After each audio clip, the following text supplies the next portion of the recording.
administrative editorial changes, but we have not shared those with you because we're sticking to what was shared with you initially. Okay. 7:30. Would have been a shared thing too, right? Hey, Ronnie. Wouldn't that be? Recording in progress. Hello.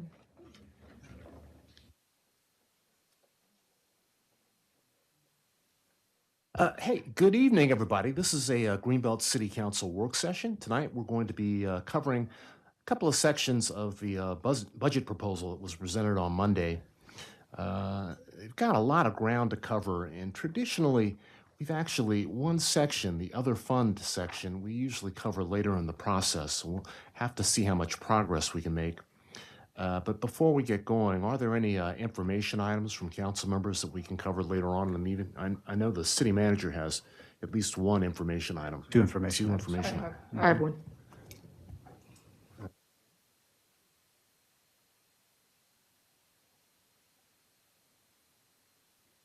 I have one as well. So let me just say this. So I'll introduce myself, Emmett Jordan. I serve as the mayor. I'm joined by my peers on the city council. Would you introduce yourselves, please? Kristen Weaver, Mayor Pro Tem. Jenny Pompey, City Council. Daniel McKinney, City Council. Sophie Pope, City Council. Amy Niesel, City Council. Rodney Roberts, City Council. Okay. Well, you know, our work sessions and meetings are open to the public except for executive sessions as authorized by state law so that residents and others can observe council's deliberations. We do strive to provide reasonable opportunities for the public to voice opinions on matters being considered, and we'll pause periodically for public comment. We're kind of going through the budget tonight, so we will pause from time to time, maybe in between sections, but we are not going to pause necessarily every time someone raises their hand. But when we do pause during these times, if you wish to make a comment or to address the city administration or council, you can raise your hand if you're here in the room, and after being recognized, you can go over to the podium. You need to state your name and where you live in Greenbelt, more or less. We need that for the minutes. If you are on Zoom, you can use the Q&A tab to submit a question, or you can raise your virtual hand, and once again, after being recognized, you'll be promoted so you can speak. And if you're watching on cable TV or on Facebook or YouTube, you can send us an email. The email address is questions@greenbeltmd.gov. So during those times, if you could limit your remarks to 3 to 5 minutes and speak on one topic, 3 minutes actually, related to the question under consideration. And as always, we ask that you avoid questioning the motives of others, and in general, try and be civil in your remarks. So as I said, the budget for 2025, the proposed budget was presented to us by the city manager on Monday, and this was the culmination of a great deal of work over the past 3 or 4 months by the administrative staff, by the department heads, by pretty much everybody in the city administration. So we will actually go through this budget, each section. Council will have questions and concerns and thoughts to add. And also, it's a chance for the public to weigh in. And ultimately, we'll be voting to approve a budget in mid-June, as mandated by state law. So, as I said, we just got this on Monday, and it's a good-looking document. It's been reformatted. The budget itself, it's about $39 million, a little bit less than that. And it's about a 5% increase over last year. And when you stop and think about it, what's proposed in the budget is 2% cost of living increase and 3% merit. So essentially, it's a balanced budget. And when you take into account the fact that the majority of the budget is actually driven by personnel, it makes good sense. It's a very conservative budget in many ways. So I want to congratulate our city manager on getting this across the start line. Now we're going to talk about it in greater detail. So Mr. Samaron, welcome. Thank you, Mayor. It's a pleasure to be here. And joining me tonight is Bertha Gaiman, our city treasurer, and we also have the team. We have Dale, Tim, George, Dwayne, Sihan, Chandra. Okay, so Full team, so I appreciate your acknowledgement. This is and Carrie is on the line. As you know, this is team effort. The team really came through to deliver a budget that reflects the values and vision of council and the goals, and you'll see that throughout all of the department budgets. I want to emphasize what you stated about us, our government being very personnel heavy, and you will see that and certainly in the general government budget. When you look at the overall picture, the cost, the increase of the general government budget is up by 3.75%. And when you take in consideration the 2% COLA and the 3% merit, that's a lot of what's driving that cost there. Right. So let's go ahead and get started. As I said, this is the first work session, and we really have a great deal to cover. And we just received this proposed budget on Monday. So I think in the past, we've actually not covered the other funds section until later on in the process. And I think what we're going to start off with is an overview on revenues and expenses, and that's sort of a section of the general fund part of the budget. And from there, we'll move specifically into the general government section. Sound like a plan? Okay. Start by passing this out.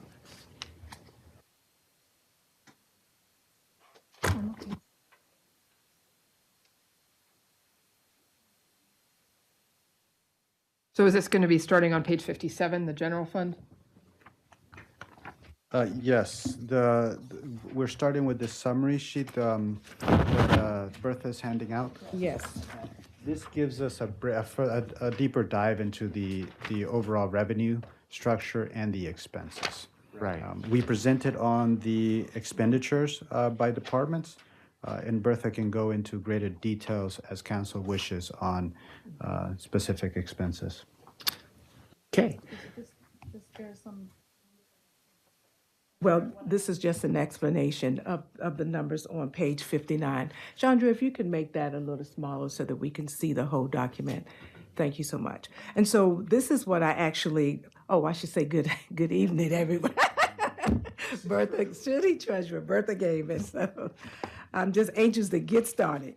At any rate, this is what I submitted last year. What I'm trying to depict here is it's a little different than what's on page 59. So someone asked about the what the increases one year over the other, and so I thought I think it's the other tab. it's that one. No, it's that one. No, those numbers don't match what we have here. I think this one is the one that matches what we have in front of us. So if you look at the 25 budget. Right, that's not what was on the screen. Oh, no, 25, please. The Yeah. next tab. There you go. Yeah. Yeah.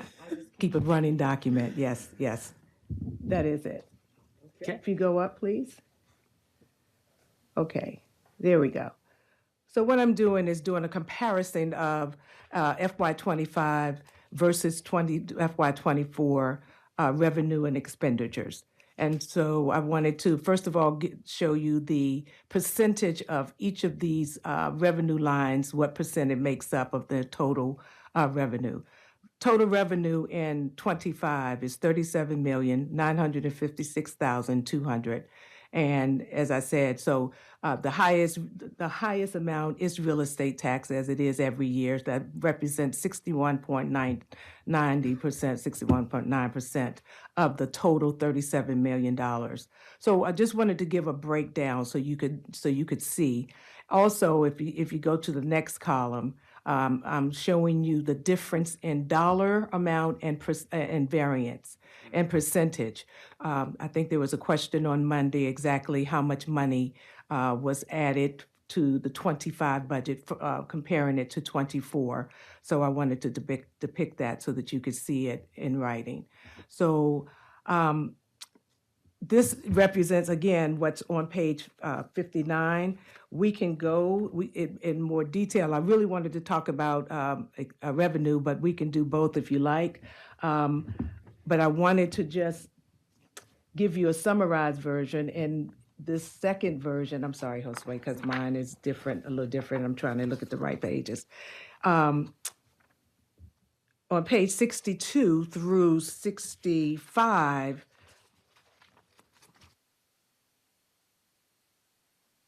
something on the back. These are the details of those summarized numbers. So we can go through those. I'm not sure, for the sake of time, I'm not sure if you want to go through each line to see what it represents, or if you are fine with seeing the summary here. I think somewhere in between, there's just looking through page 59 through 62, there's 65, there's just a couple of questions Okay, I had, and I'm sure other council members had a few okay, questions. sure. So, with on page 59, that's just the general fund summary. So, I was just wondering, for the sake of our newer council members and the public, the unassigned fund balance, that's the amount that's carried over each year, and we've been slowly building it up over time. That is correct. That is correct. And It has to be at least 10%. let me go to that page. If you recall, we now have what we call the rainy day fund, Yes. the budget stabilization fund, and the capital fund. And so the fund balance is broken down by percent, and I don't know why I don't have. But those three funds that are actually funded each year through fund transfers from the unassigned into those Into reserve those, funds. that's correct, that is correct. I'm just trying to find. Davenport organization, they were financial advisors. They suggested that in order to create greater stability, we should actually create a rainy day fund and two other funds to just create greater continuity and greater stability. That is correct. As we were discussing how to ensure that funds are available should we have a budget shortfall or something like COVID comes up, how we can remain stable as the year goes on. So this is what they had suggested, and that's exactly what we're doing. In case, in case a giant barge hits our bridge. Oh, my goodness, yes. Oh, that was terrible. Yes. So I had a couple of specific. I just know, I think that it's a 15% policy for the rainy day fund. That's on page 78. Yes, okay. I was trying to Yeah. find it right. I think it's, the interfund transfers is on page 78, and it says the rainy day fund is 15% and 5% target for the, what is it, the BSF, that's the Budget Stabilization Fund. So, That's a little different than just overall unassigned and the aggregate, the three funds aggregated together. That's correct. So on that page 59, I was just looking at it, and one thing that I noticed is under fines and forfeitures, that amount's dropped quite a bit from previous years. So what's going on there? Fines and forfeitures actually went up. It went from, in 24 adopted, it's 544,000, and in the 25 budget, it's 694,000, mostly because of the red light fines, yes. Right, so It's alarming for us because it means more people running red lights. just kind of looking back to 22 and 23, it was up around 1 million, so it's dropped quite a bit. Oh, yes, that's correct. You're correct, yes. And if you think that, I think that was during COVID time. It was, people were not on the road, so they were not speeding. Speeding, that's for sure. And I mean, that's kind of the point of the red light cameras though, right? Is that we want to see less fines because that means less people are speeding. Right, the intent is that that's the Yeah. the punishment for, So Running red if lights. the cameras are doing their job over time, we should see that number sort of steadily go down. Yeah. So that's just one thing that jumped out at me. You got some comments or questions? I had a couple on 63. Slowing down. Not at all. Okay. So my questions on 63 were, I was just curious because it seemed like the police protection line 442101, that just seemed like it was swinging a lot. And I was just curious about that because it looks like it is, it was 432,022, then it went up to 730, then down to 445, and then back up to 726. I was just curious what causes that wide swing in that particular I would have to get that information from Chief Bowers, but he actually sent me something that he receives from this grant to confirm the dollar amount that we should expect. So it's grant funding. It's grant, it is a grant. Oh, yes, it's a Okay, grant. I'm okay. sorry. Yes, it's a grant. But yes, it was in at 4:45 again, to the last hour, and we got something. And They give us this it- grant money yes, and they want to yes. give us more money. It just seemed interesting that there was such a wide swing in that one. That was my exact same question. Yeah. Okay, I had it yes. marked exactly That's, Yeah. that's the federal, same. federal grant money. So Yep. It's it federal would be government, the yeah, amount but that's available. I can send something out on that, the particulars on that. And- I just wanted to, like, sorry. Yeah, I yeah. wanted to know, yeah, it's good. I'm okay with that answer. I don't Okay. think- No, if they want to give it, yeah, it's just interesting that it swung so much. And the Youth Services Bureau one, that is the one that, was that related to the legislation that Dr. Park was testifying in favor of because we lost that money? For last year and this year. Okay, and so but so far we haven't gotten it back. They haven't reinstated that funding. Now, what we're hearing about that grant opportunity is, should the funding be restored, it would be for new services. It could not supplant existing services and expenses. Okay. So if that award is provided to the service bureaus, which we welcome, it would mean that we would have to add services. So just adding on to that specific question, then it's listed twice. So why is it listed twice? So it's listed at 442102. Is that this? It's just listed. The 102 it's a police grant. It's a different grant. Yes, ma'am.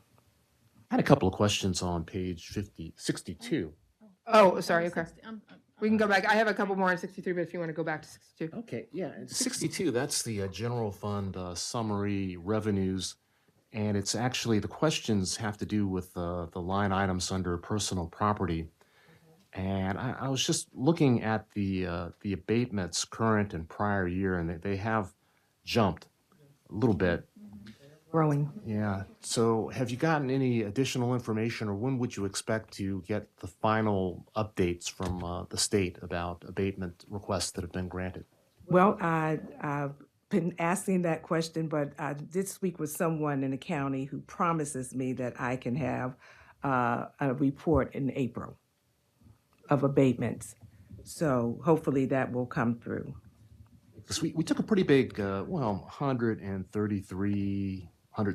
$134,000 back in 23.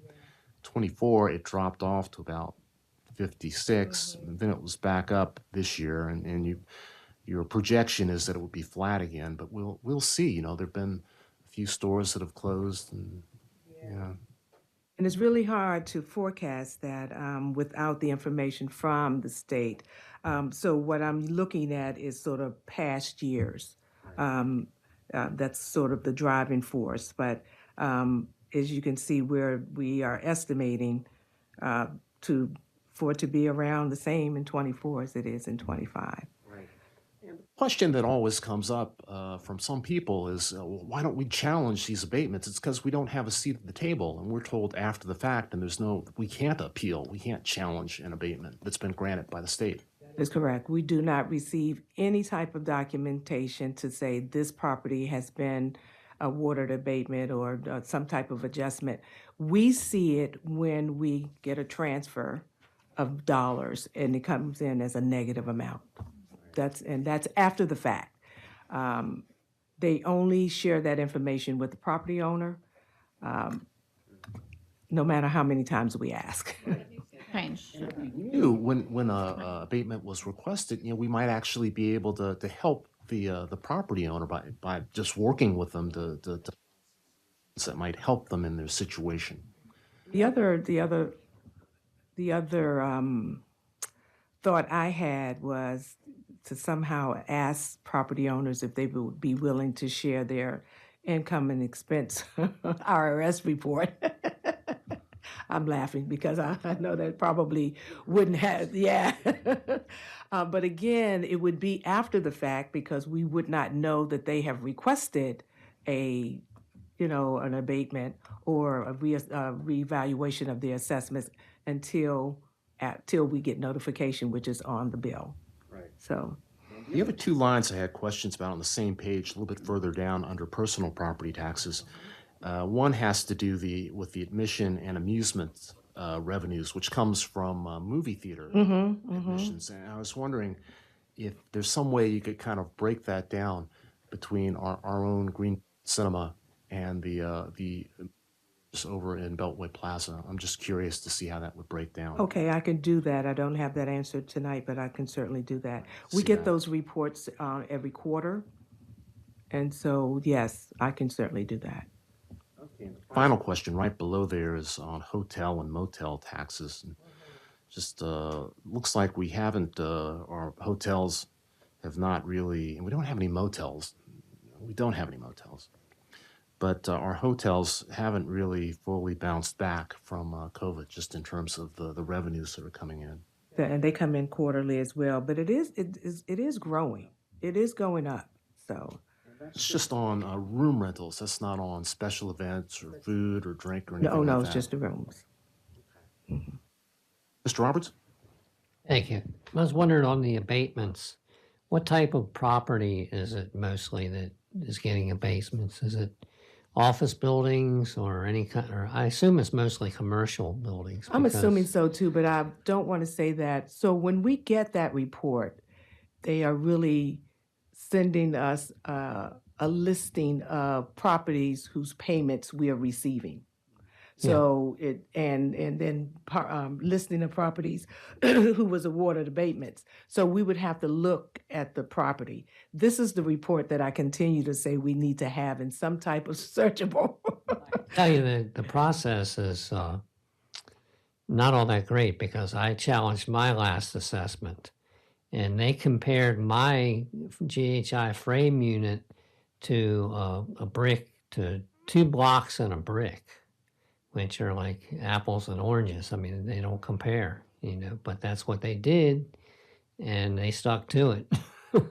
So you're But- saying you challenged and that was their answer? Yeah. Oh, Yeah, well, that was their that was response. what, you go into a little, like a court hearing almost. Right, exactly. And this is what you have the state on one side, you have yourself, and then you have the board or whatever that judges the abatements. And, yeah, that's what the state was, comparing mine to, and it wasn't fair.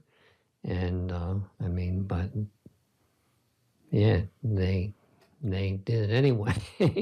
So, but I can't imagine that there's that many residential ones. I assume it's probably bigger property owners and stuff. That Yeah. you would have to look at the report to determine Yeah. that. But that would be an advantage for the city if we knew when those abatement hearings were going to take place. We could go. Well, the thing is, it's such a drawn out thing. I mean, it took probably almost 2 years just to go, you do one thing and then you have a chance to do another. And it just drags out and out. And it's like, It's usually a minimum you're of just 18 about months. there to the next assessment when you Exactly. yeah. About 18 months. You're right. That breakdown with the admission and amusements with Greenbelt Cinema, we have a work session with Greenbelt Cinema, so that's not something you need to, I mean, if you can provide that, that's fine, but I'd like to have it before. Let's go on to page 63. There are a number of questions. Okay, oh, please go ahead. 62, under licensing Hmm? by street permits.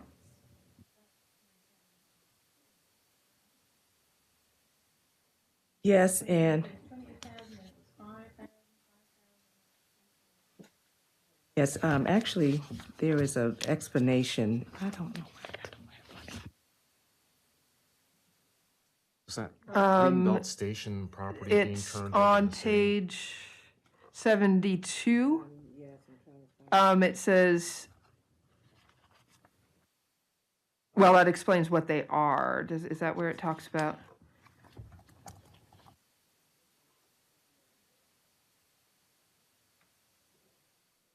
I do remember seeing that explanation somewhere and Improvements to the right-of-way when new construction and they're installing doing street improvements. Improvement, yes. And actually, Ms. Ruby provided this. This is revenue that she manages, and she provided this this explanation. Is it here, This decrease is mainly due to a projected decrease in building permit applications and street construction. So it may be if it, Permits yeah. The last 3 years. So if it was Motiva, would have been a pretty big chunk at that time, but then there hasn't been maybe as much since then. Good. And dog park fees are the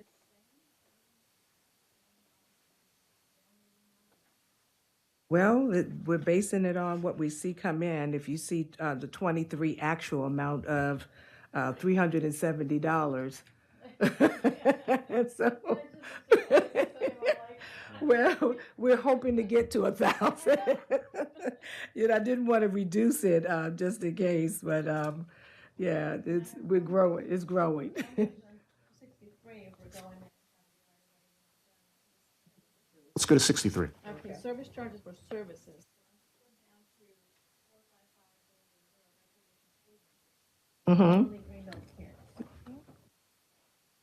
Right. I had a asterisk by that. Okay, so what?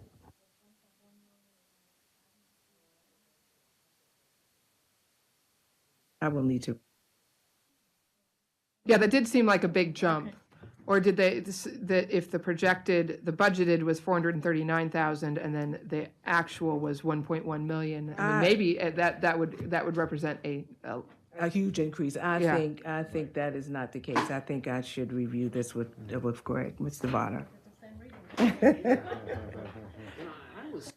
Curious with the improvements the upgrades to our fields, Brayton Field and Shrom Hills, and the work that's going to be done on the pool. I'm wondering, looking at next year, if the revenue is really going to be that high, or if that's going to be impacted. A couple conditions that are facilities that are going to have an impact on our revenue streams. For example, we have an unknown with the pool repairs. Yes. So that has a high probability of affecting our membership and revenue for the aquatic and fitness center. Yeah. So Was that actually factored into No. the projection? we're because we don't know the full effect of it. So that we may have to. That's a risk that we need to try to mitigate as much as possible. Kristen, you had a couple of questions on that page? Well, one of them was about that big jump. That just seemed like quite a big jump between what was budgeted and what was estimated for the year. But it was nice to see. I mean, it does look like some of the other things. Like it's nice to see like the arts income increasing and some things like that. I did have one question. This is just a curiosity thing, because we had some money for park permits and then it went zero. Do we not? We still charge for people if they want to rent the park for events that are not recognition groups, don't we, or do we not? I'm just curious why there was nothing for park permits. We should. I'll look to see if those funds are being reclassified. There are a lot of spaces that we are not charging permits or even requesting permits. So, but I'll get with the recreations team about that. Let me correct that number with you right now. We'll correct it on the document. That dollar amount should be $495,500. By recreation? Yeah, the recreation, yes, $495. And you can find that on page 204, which is the recreation's budget. So that's a typo. You said 495, 300? 495, 500. 500. Yes. Okay. Hey, and directly below that, I was just curious. So our arts programming, the revenue is projected pretty high. So this estimated budget, we're on track for that, and you're thinking it's going to increase next year? Yes. They have some new efforts. And I wish Greg was here because he could.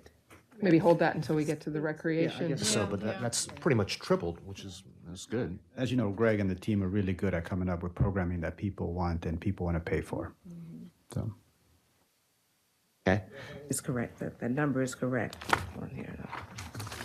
Just skipping over, you already asked her on page 64. I was going to ask, so speed camera fines are zeroed out. It's moved elsewhere.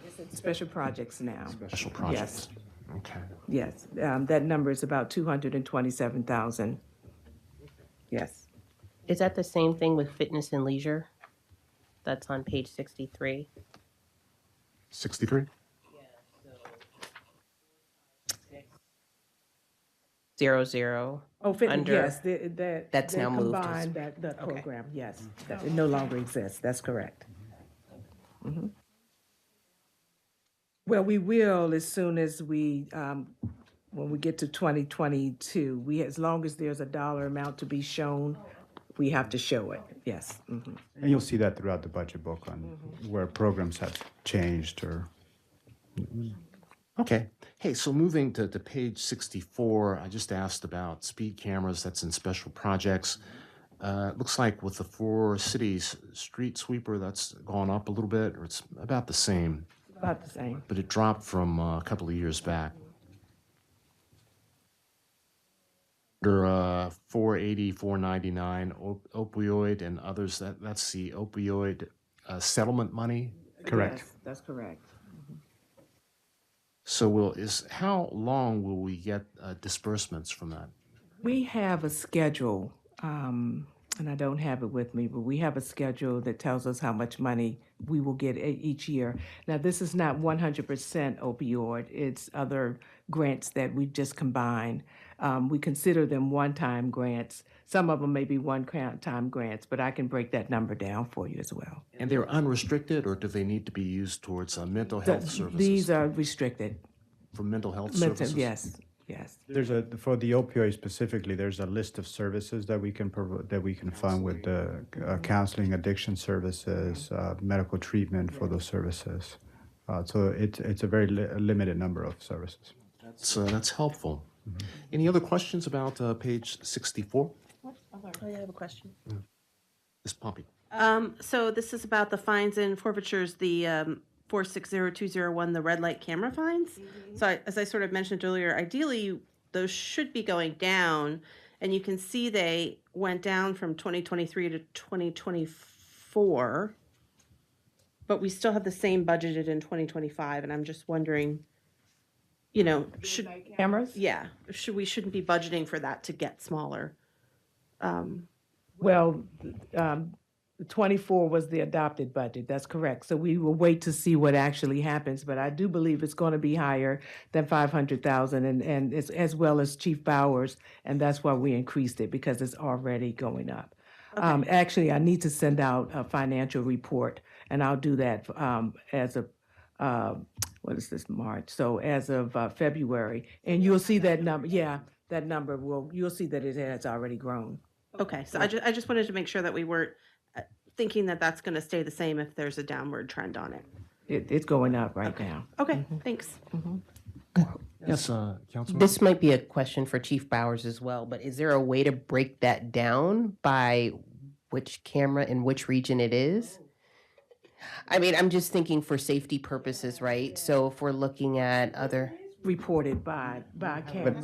One of the special think it reports is. I that's think it been is. requested. Yeah, it is by camera. I think we can, yeah. Yes, so and today we uploaded some reports to the council SharePoint site. There's a folder titled Budget Reports, also known as the Jay Davis Report, so that's on there. He gave us memorial. Not memorial. She's a- Honorary. They're still submitting those. trouble. We're still, The whole reason of me calling it Jay Davis Report, because she was very thoughtful in the information and how to connect her services to the information. So just as you asked that question, it reminded me that I put that report in there today for council. everyone's submitting those same reports. We have a portal for them, yes. Very good, very good. Hey, so on page 65, you talk about the assessable base, and it's close to $3 billion. And that includes home property, Credits. personal properties, real properties. So it's commercial, it's residential. Most of it's residential. Was it 75%? It's in my report. So about $3 billion, that's the value of Greenbelt's property all aggregated. It's on the next page, actually. It's on 66. It says residential homeowner property, 56% combined with apartments, 21% account for 77 of total assessed value in Greenbelt. Commercial property accounts for the remaining 23% of assessed value. 75%. 77, yeah. Remember that, yes. Actually, I'm just. This is one of the reasons why I like the electronic also, because I can just find, and so then I can find, that's how I'm finding some of these pages so quickly, is because I'm just searching for the keywords. Good idea, but I've got so much stuff. I know, well, this is, yeah. So. But yes, that is correct. Right. So, and you've got the tax rate on there again, and you pointed out on the next page, I guess, that the tax rate has been the same for the past 6 years, 6 years, right? Which is 82 cents, actually about 83 cents per $100. So, and you know how that compares to other cities. We just have a lot of infrastructure. We have a lot of buildings, and we have a lot of things that we take care of. So it's on the high side. Yeah. Questions about that? And one thing that's kind of helpful at the bottom of the page is there's a figure there for 1 cent. Yes. An additional 1 cent on the property taxes, one way or the other, would result in a change of $338,000, which is it's helpful when we get down to the end of the budget. Sometimes we're trying to figure out how we can make small changes in what the dollar impact would be. So this is a helpful number to refer to later. I actually have a document that shows penny, 2 pennies, 3 pennies, so I can share. Yeah, we did that, yeah, so, yeah. So there's greater detail on the subsequent pages, but we just sort of covered quickly most of the points that I had highlighted, although I can go into greater detail.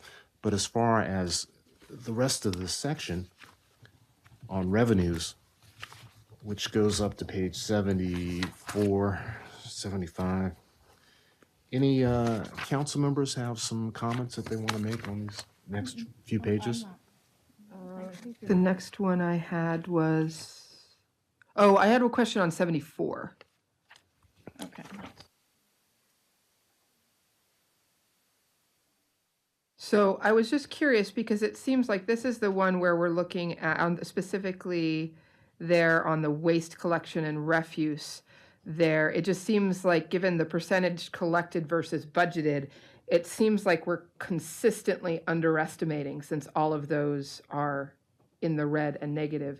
Is there a reason why we aren't increasing the amount we're budgeting to make that match a little bit better, since it's, because some of the others you look at them and it's sometimes it's above, sometimes it's below, but that one was very consistently that it seems like we're always collecting less than we had budgeted.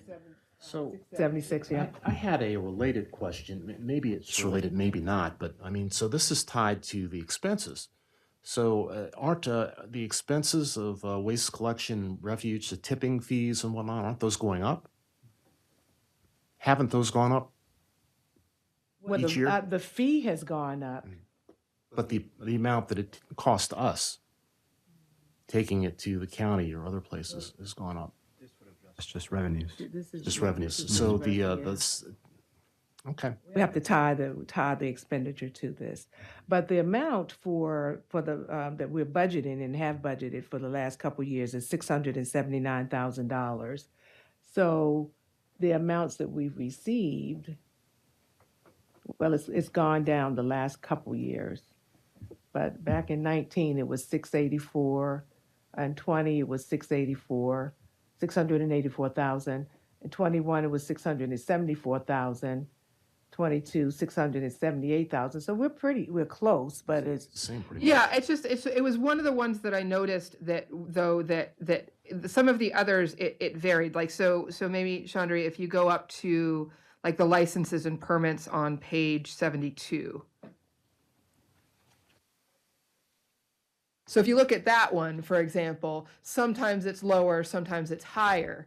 But it just seems like the waste and refuse collection, it's very consistently been lower. So that I mean, I just wondered if that's something we need to adjust so that we're estimating, clearly we're always underestimating or overestimating how much we're going to overestimate. collect, Well- overestimating how much we're going to collect. And those two lines, that total represents two lines. It's the waste collection and disposal, which is $679, plus the recycling fee of $7,200. So it may have to do with the recycling. So I guess what I can do is look at the breakdown of those two numbers together, as opposed to, right now I'm showing them together, so I can take a look at that. So on page 74 and 75, you can kind of see the impact of COVID on our recreation department Absolutely. revenues. Absolutely. On page 76, fines and forfeitures. I was just wondering, so with everything that has happened with Charleston North, are we going to be in the receipt of some additional fine and forfeiture revenue, or is that going to be uncollectible? That would be a 2024 item. And we have over $30,000 of fines against the property. We're open to talking through those fines with Freddie Mac and the new property management firm. As you recall, we needed to stay on top of enforcement actions because we weren't getting anywhere with the property owner on improvements. So the leverage we have, or the teeth we had, were the fines. And so we wanted to emphasize how serious we were about the public safety violations, that the fines were a representation of how serious we were. We didn't know if they were going to fight the foreclosure and the receivership. So we were committed for the long-term strategy that if they continued to be in violation, it was going to get painful for the property owner. As you've seen from the filings, they have not disputed the foreclosure and the receivership. And I'm glad that we have the property in better hands and a better caretaker, and they're taking care of things. Very good. So, Very good things from residents. They're reaching out and asking questions. yeah, but in short, the direct answer, Mayor, is while we have that fine as receivable, we're open to modifying them. I don't want to be on public record say we're going to forgive them. But Okay, what we I care just about thought is the I'd public ask. safety Just of that's, those residents. The welfare of the residents. The welfare of the residents. Okay, so page 78, 79, the interfund transfers. I have some questions Oh, before you please, go get to ahead. 78.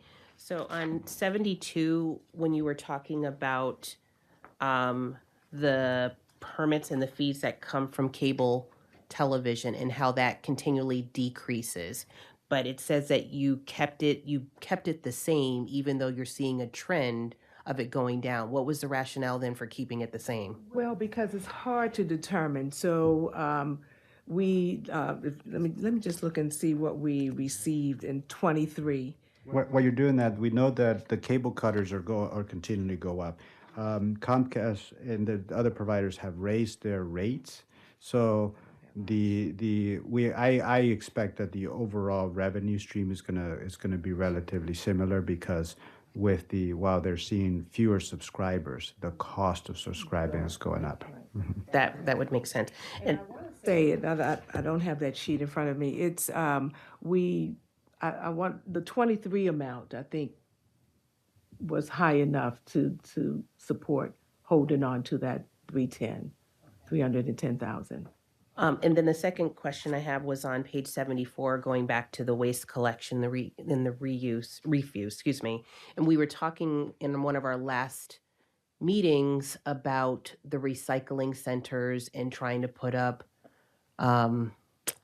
restrict access and trying to figure out how we can better control some of that and dealing with the dumping that we're seeing. So I'm wondering if that is taken into account in this budget. So if we're trying to limit the access to some of this so that we don't have to take on the cost of doing that additional dumping from other people, will that impact the amount that you're budgeting for here? Does that make sense? Does make Okay. sense. And I think that's a public works. Yes, because I'm looking at trends. Okay. I'm looking at prior year, and I don't think any of that was factored in at that time, nor did I factor it in. So the dumping, it may affect that. That's a question that I can ask them to address when they sit before you. And we may not know if you're looking at trends. We may not know until it comes in, till then the following budget year, whether or not there was an impact to the budget, but, okay. From the expense side, it would just get grouped in with the other tipping fee and other maintenance expenses. Okay. Okay, well, let's see, 74, 75.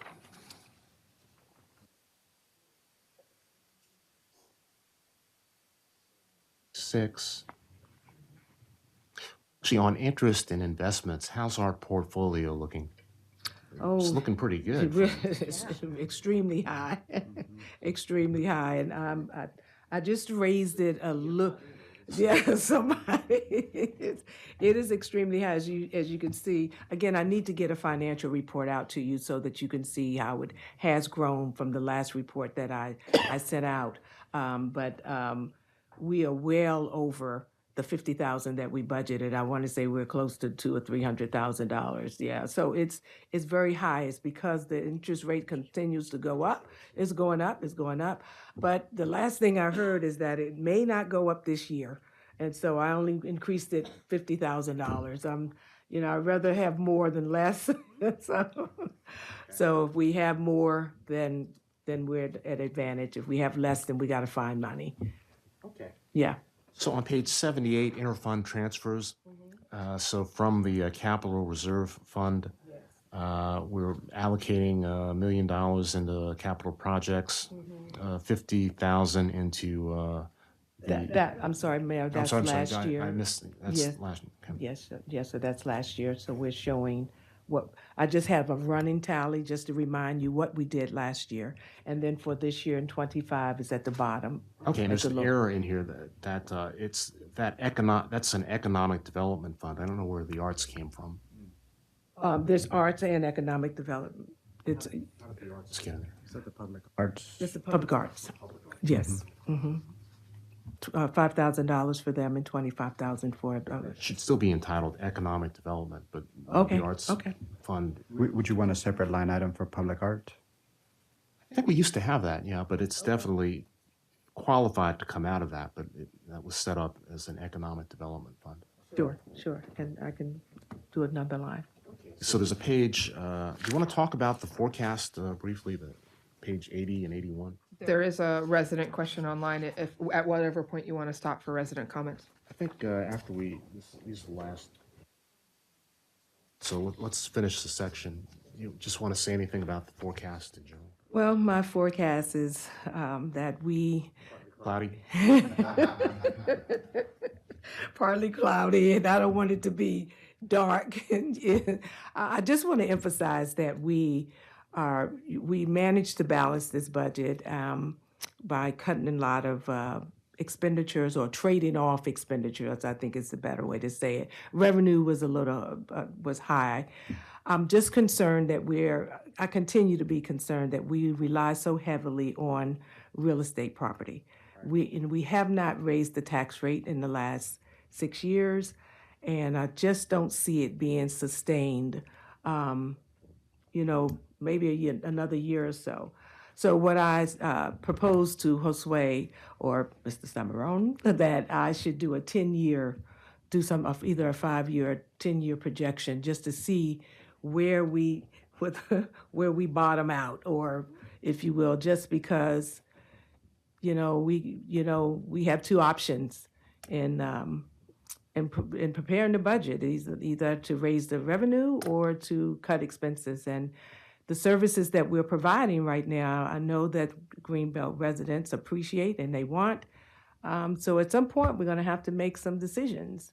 As you mentioned, Mayor Jordan, we're heavily compensation is the big driver, 76%. Around that time, I haven't done the numbers. I haven't updated the numbers, but around that amount.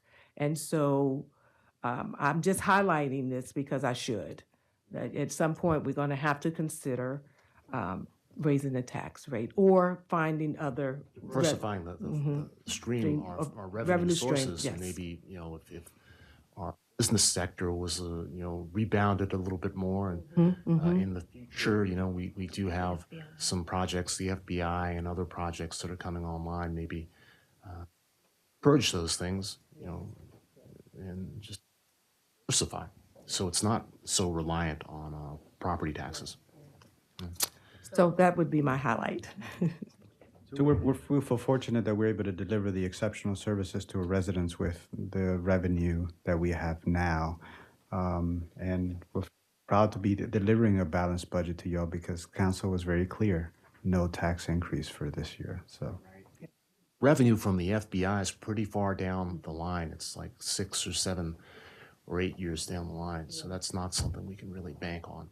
Right, and the FBI itself is going to be developed by GSA, so that itself probably won't deliver property taxes, but we're hopeful for the surrounding business activity around us. Yes, correct. Which is why I said so far down the line, because it's not going to really happen. Mr. Roberts?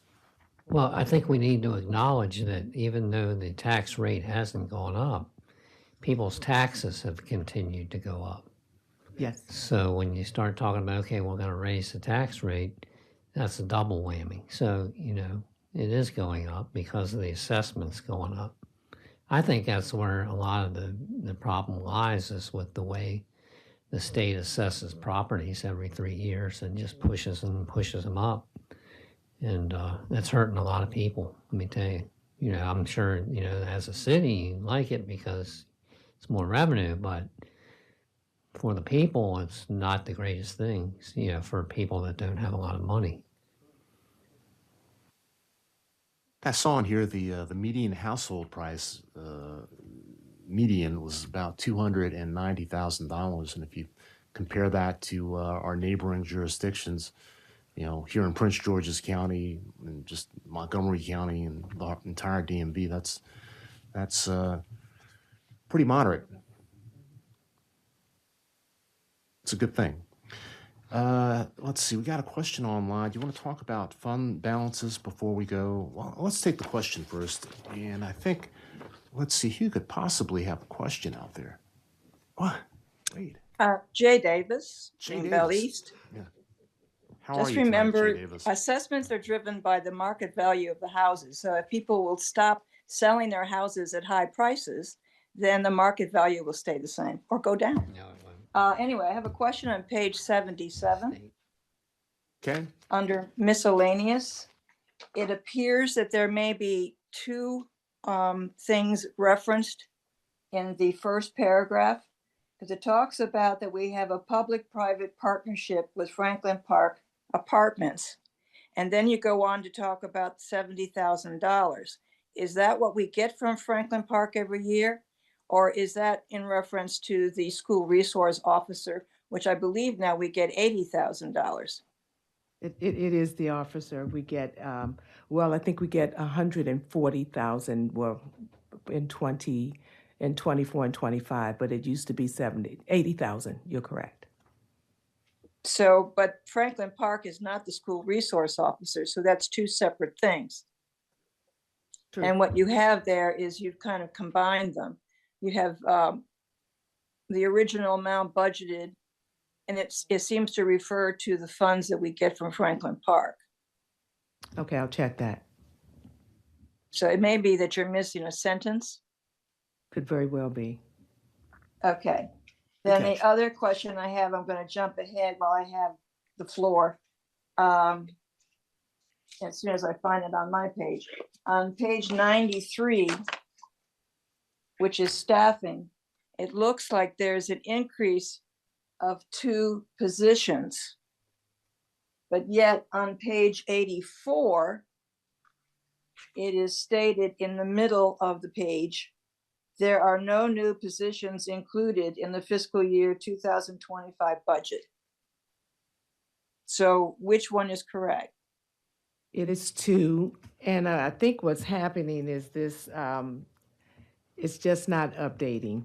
This program is just not updating because it is 2. It's the One is really a trade-off, Josue, not. Right. One's a trade-off and one is a, The other two positions are ARPA-funded positions that we're incorporating in our operating budget. That's the CIT, Crisis Intervention, a position at the police department, and a counselor in the CARES department.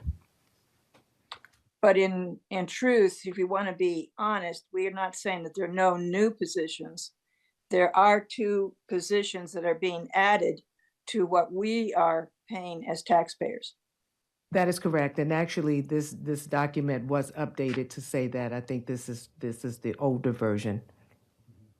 All right, so that sentence won't be there anymore than on page 84. That is correct. We'll make the correction. Okay, thank you. Thank you. That's it Thank for- you. Good catch. Well, let's kind of move on to expenditures, and that would start on page 84. And going back to your summary here,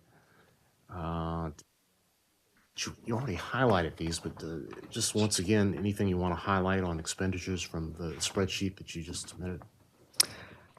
I think what's important, and since we're looking at general government, is the note that the increase for general government is only 3.75%, which I thought was pretty good considering the change. The change is 3.75%. Again, we worked very hard to try to reduce expenditures wherever we could, and I think that's reflected here in this number. Thank you. Thank you. So, let's see, any comments or questions on page 84? We'll make that change. How, Mr. Samarone, how are we going to go about updating this document? We have these discussions, and certain, modifications are noted. Maybe there's something's been omitted or something needs to be added. So, will we make corrections as we are going along, staff, after this work session between now and Wednesday, or will you make them, because the public needs to be able to follow this as well as us. So what's your thinking about how we'll go about updating the text and the numbers in this? There'd be two types of corrections. One would be grammar and corrections of misspellings. Those would be done administratively because they're not going to have an impact on the budget. Anything that has an impact on the budget, Tim George, Assistant City Manager, is tracking all those changes and will provide a listing. Yes. So we would generate a document with all the changes. Okay. So my question, though, that'll be bi-weekly, or how timely, or is that going to be in real time? Based on what we talk about tonight with numbers, that would be updated.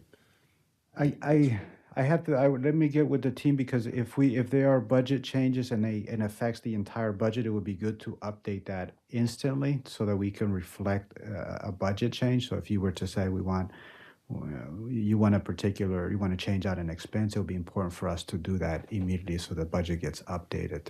But other changes, like the changes about the FTEs that we're making now, we will keep track of that and update that. I don't know what's feasible, weekly or every work session.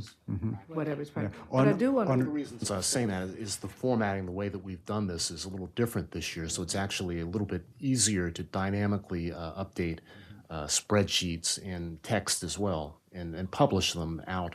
So Correct. This budget is designed in InDesign with all these spreadsheets and the narratives living in separate documents in SharePoint. So the documents aren't hard edit or hard coded. When you update a spreadsheet, James will have the opportunity to update the spreadsheet. So it'll actually be a little bit easier to provide. It is easier, yes. Updates. The work to setting it up was more difficult, but to produce and to make changes is much easier. I couldn't explain all the technology that James is doing on the back end, but it's amazing that you could be editing a Word file and then it just populates in a document. Should be really, really helpful, and actually save quite a bit of time and effort.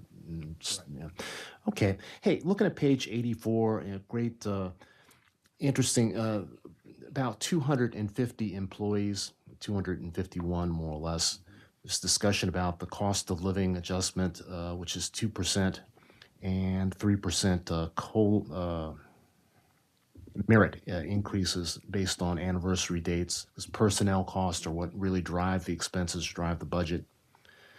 On page 85, on the next few pages, any questions or comments from council members?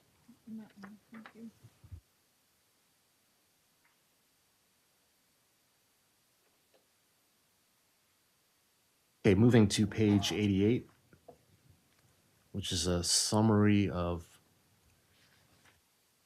expenditures.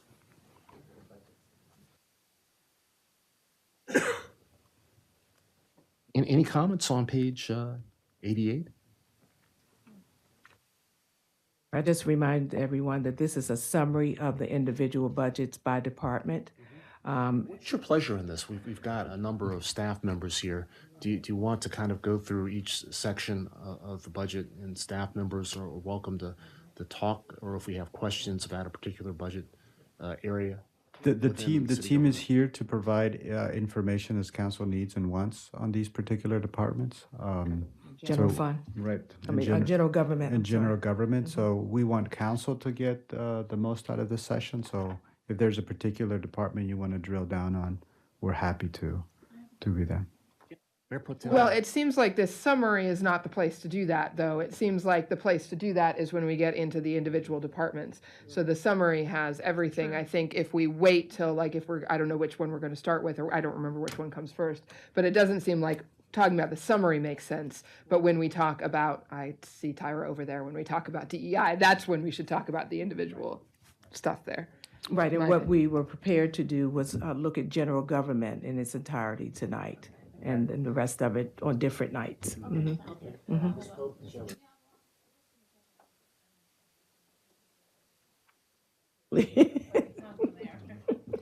Now, what,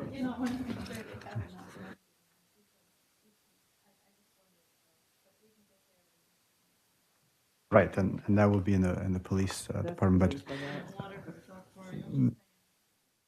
What I would highlight on the general government is that overall, the expenditures go up by $184,700. That reflects a 3.75% increase, and that's personnel compensation increases.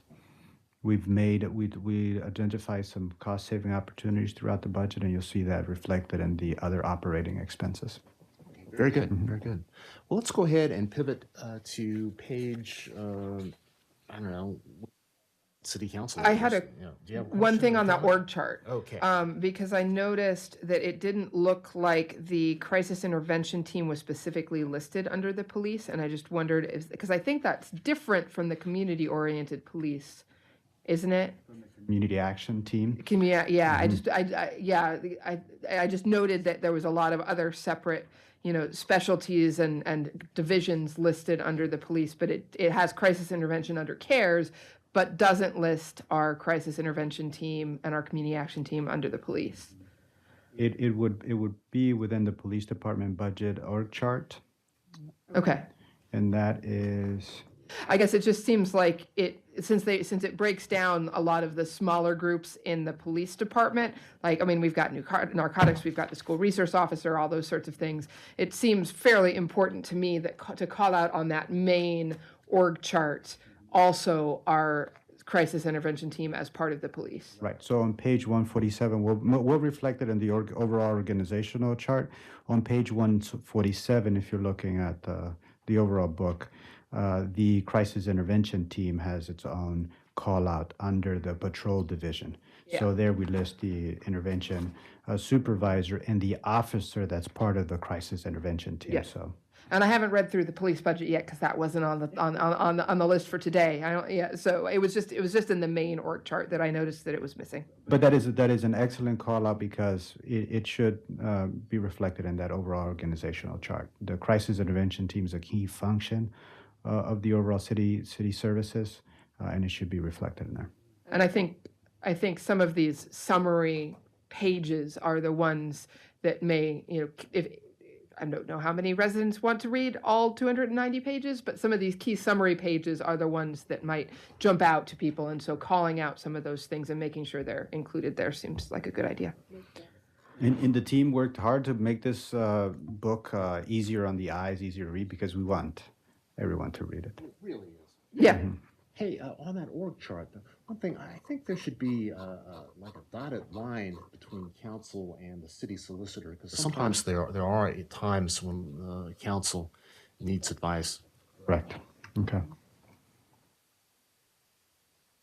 Okay, hey, let's jump right over to page 95 to staffing. 95, 96, council page. Any questions about city council personnel expenses, operating expenses?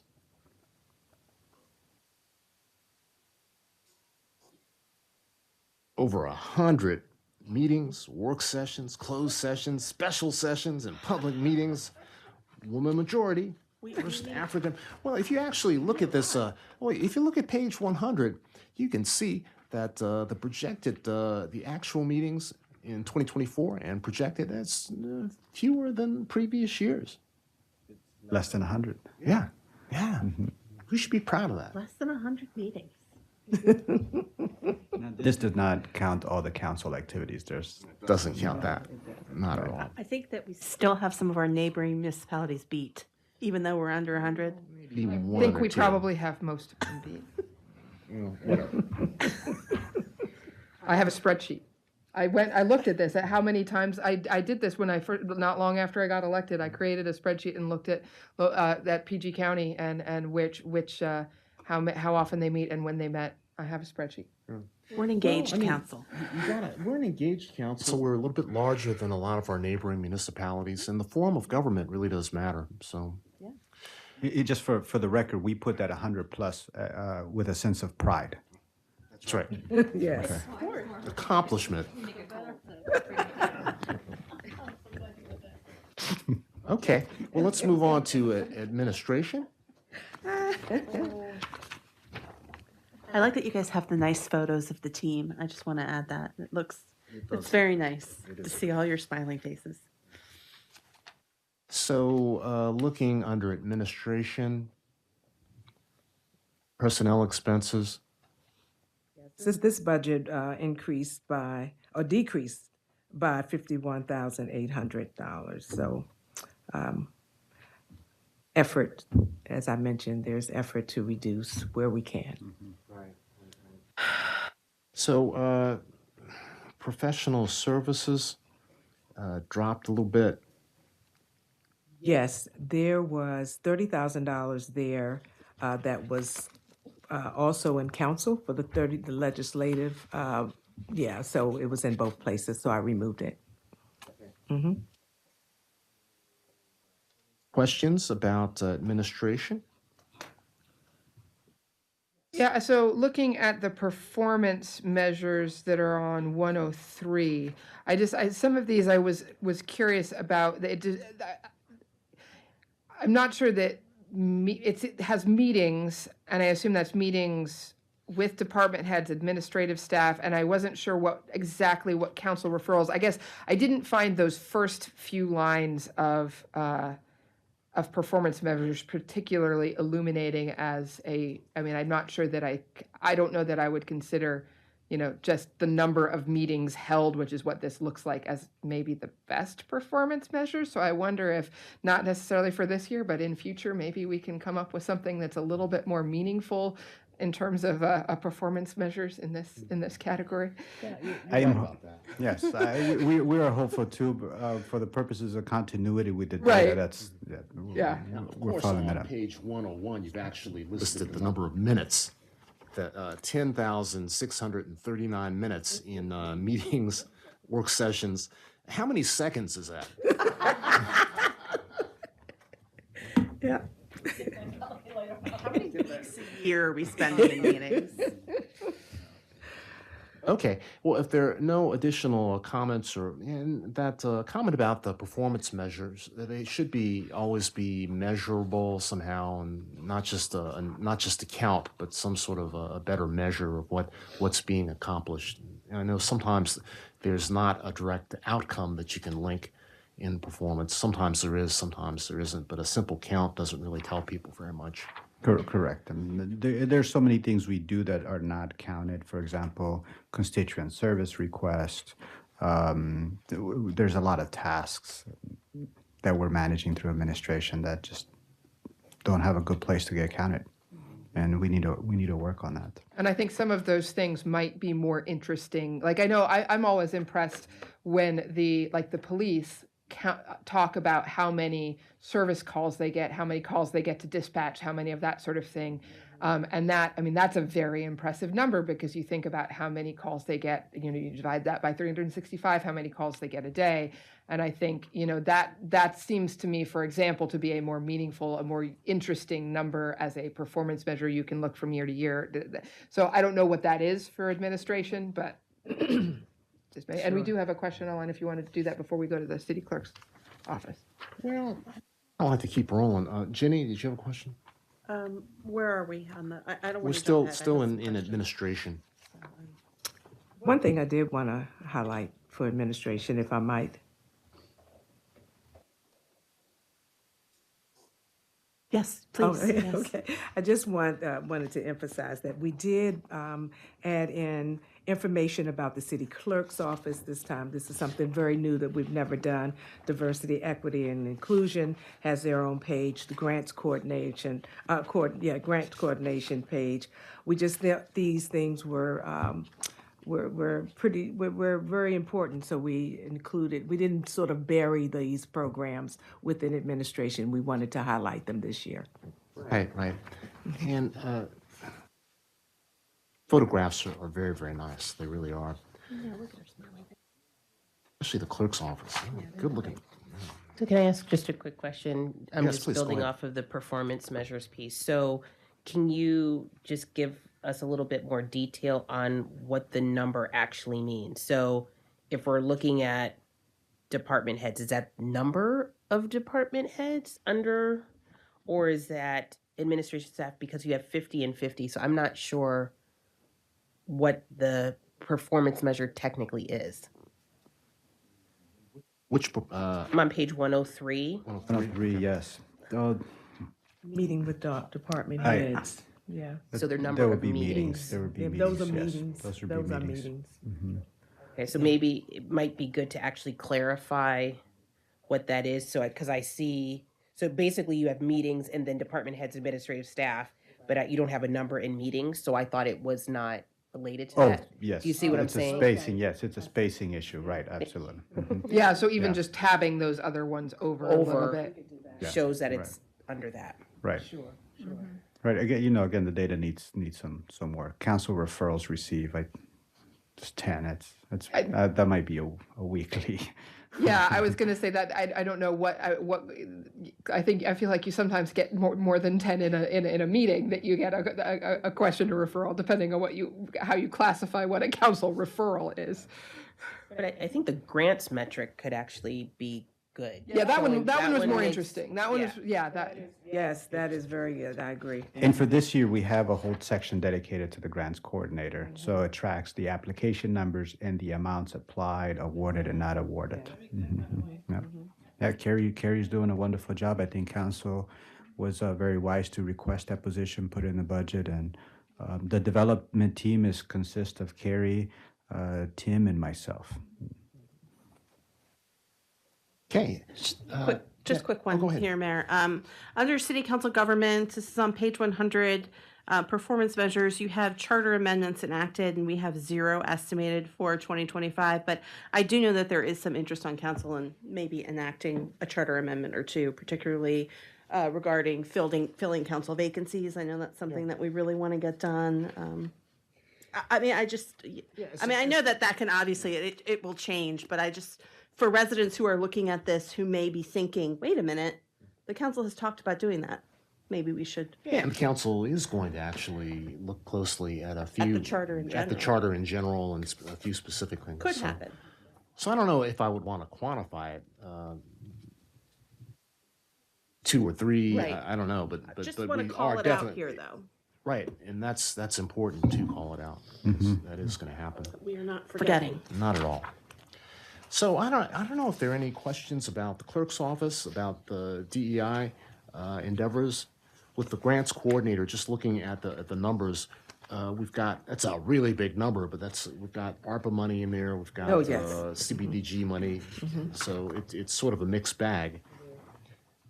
On the DEI, if I may just go back for a sec, the DEI work, it continues. So we funded, council wanted us to proceed with phase 2, and we were able to fund part of that work. We're committed to not losing time on that. So when we find resources to continue that phase 2, we don't want to have to wait until FY25. So if we identify the savings, we'll bring that back to council as soon as we can. It's very important. Yeah.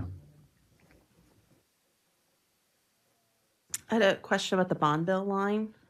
We have it at 650, and I'm just not sure that our bonds are going to come back that high this year. They're probably. Based on that's a good conversation. point, Based on conversation. We had at our legislative meeting. So we don't know what it's coming back at, but just something to flag that it'll probably be less than that. We remain hopeful. I appreciate that. One thing that I'm curious about, and I see that we've got Carrie on the line, is the breakdown between public sector grants, things from the state and the federal government, as opposed to other kinds of grants or private sector. It doesn't look like we're going after very many philanthropic grants, although we've gotten a couple. I was wondering, Ms. Yule, would you like to comment on the mix of grant opportunities that we're pursuing? We are expanding the categories of grants that we're going after. For example, earmarks we're going over after for the first time this year. So we will look more at private foundations as well. I know that the police department is interested. The Firehouse Subs fast food chain has provides funds for public service organizations, safety organizations that they are looking at. And also there's a police chiefs association that provides support for canine canine programs. So yes, we are looking to expand the categories that we will be applying for in the future. It's a good mix, and we got some funding from Bloomberg, I guess, indirectly through the NLC. So maybe there's some way of kind of breaking this down between money that's coming directly from the state and federal government, as opposed to coming from nonprofits or private philanthropy or other sources. Councilmember Pompey. Just a question about the earmarked funds. We have 2.4 million there. We don't have any for the previous fiscal year. So I just wonder, We've so never this is new. pursued- This is brand new for us to apply for. Okay, I'm just wondering. That's great. Part of that is actually having a grants coordinator working with us. We really did not have the capacity to go after some of the funding that's Excellent. available. I think that's great. That money is there for us. They're always saying that. So. Right. Oh, let's see. Yes. Mayor Yeah, Pro Tem. well, I'm trying to find, so I saw an email, so I attended a session at NLC that was specifically talking about getting municipalities into some more connected to philanthropies and things like that. And I think I got a follow-up email from it. Yes, I will forward that to Josue, you and Carrie.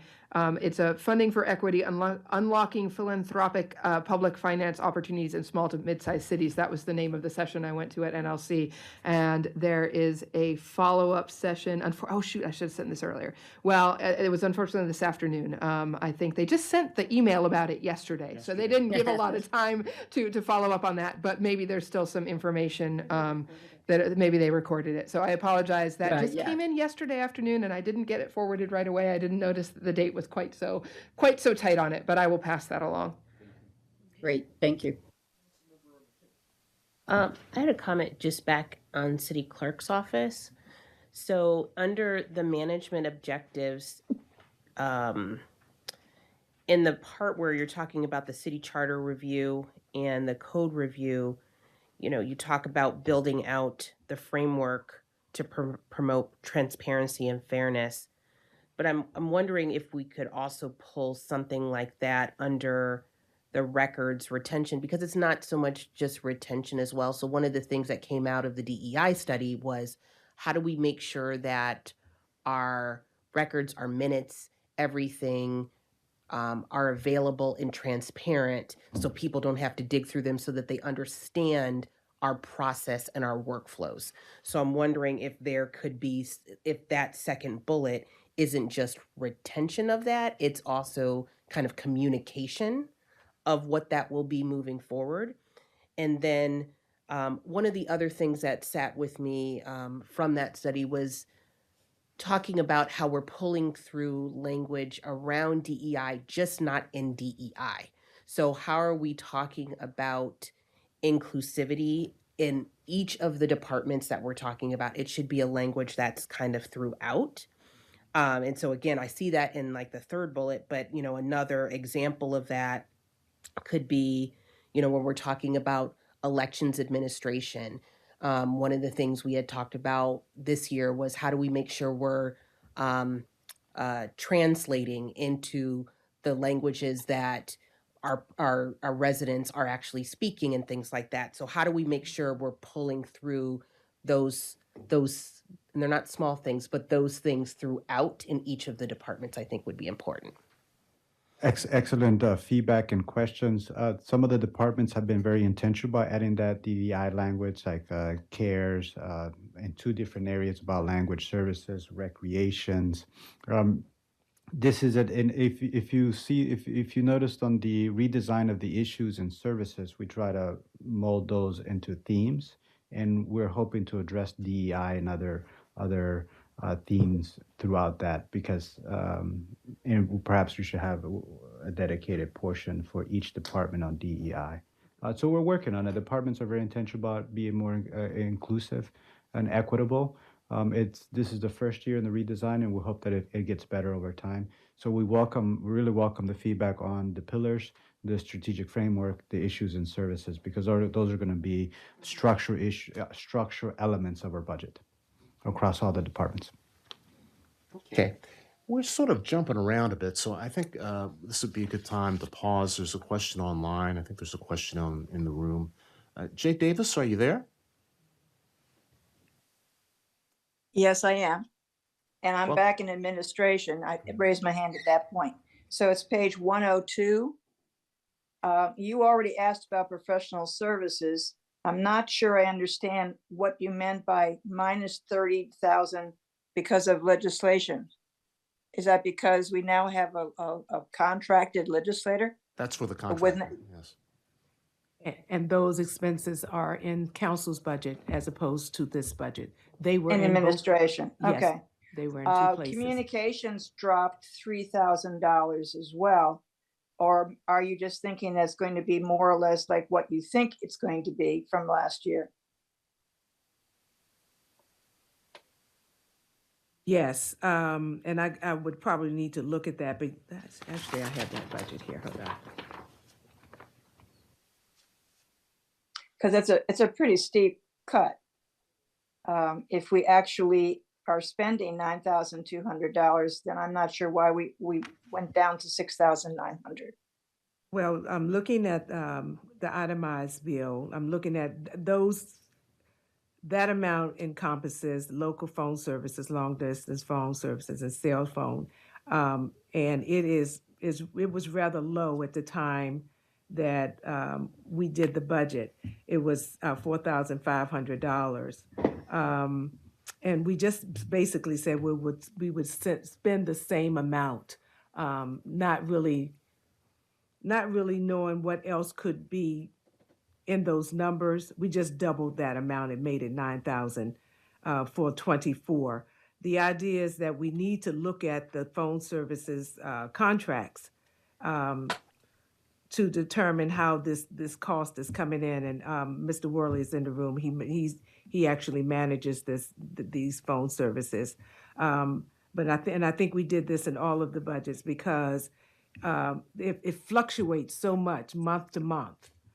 So we just said to be on the safe side, we would just go ahead and assume the same amount in the first half of the year as it was in the second half of the year.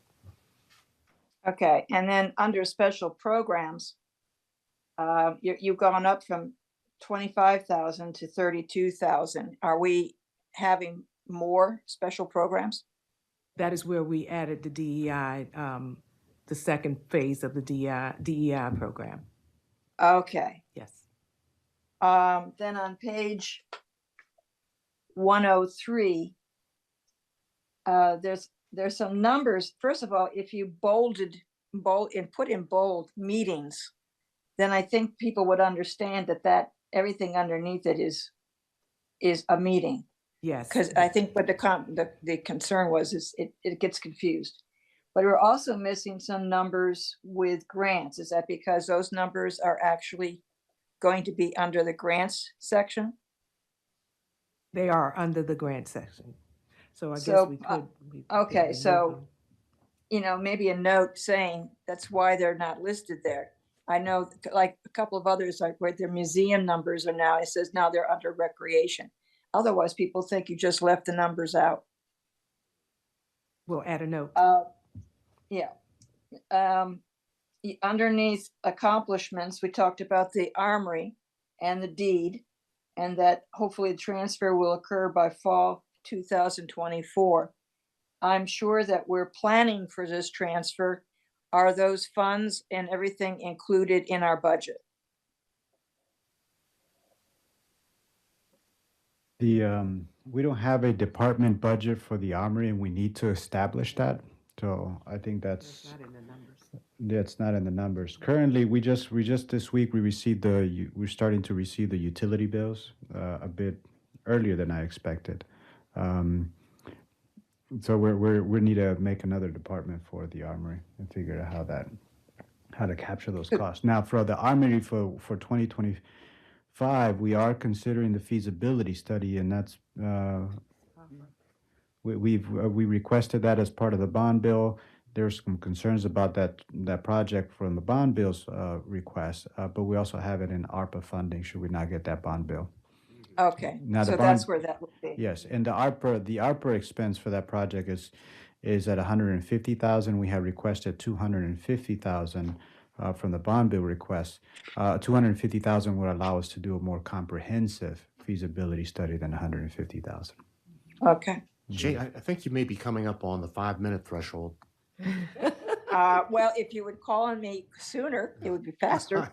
And I just had a question on page 106, which is under the city clerk's office.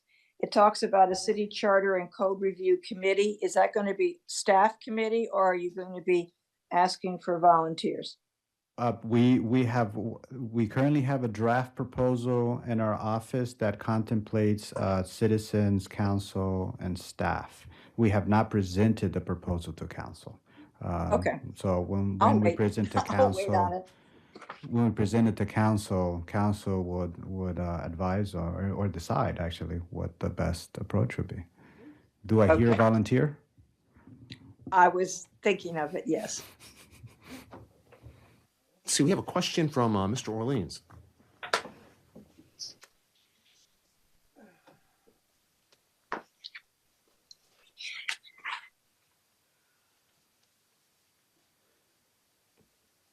Good evening, Bill Orleans.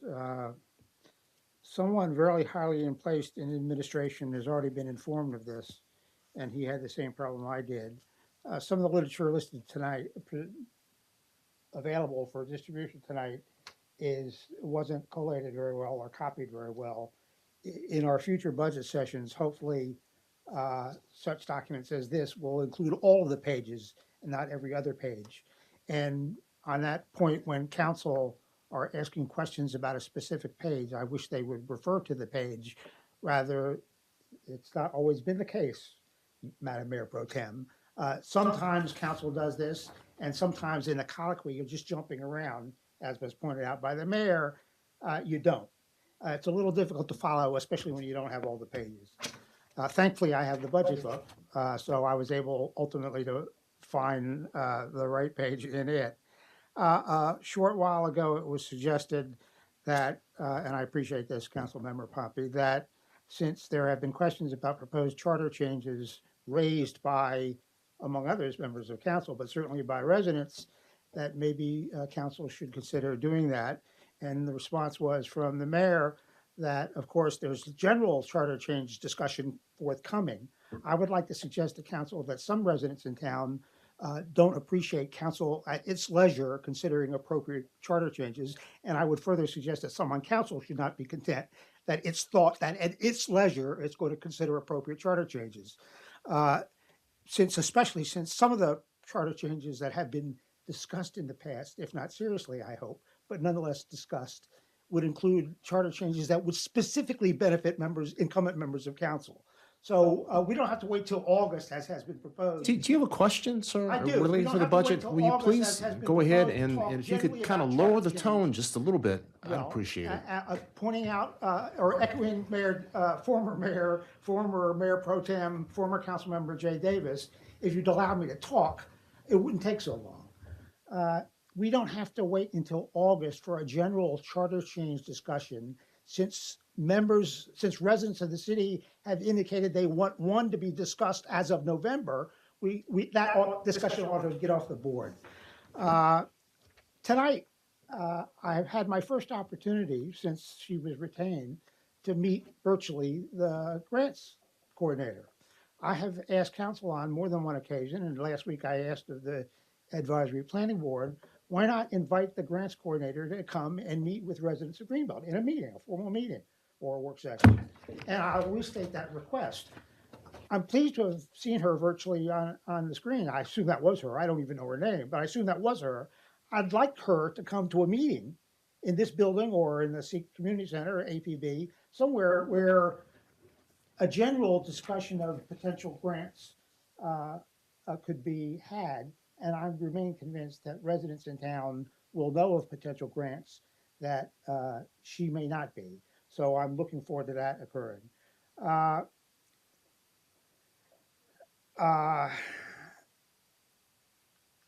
had,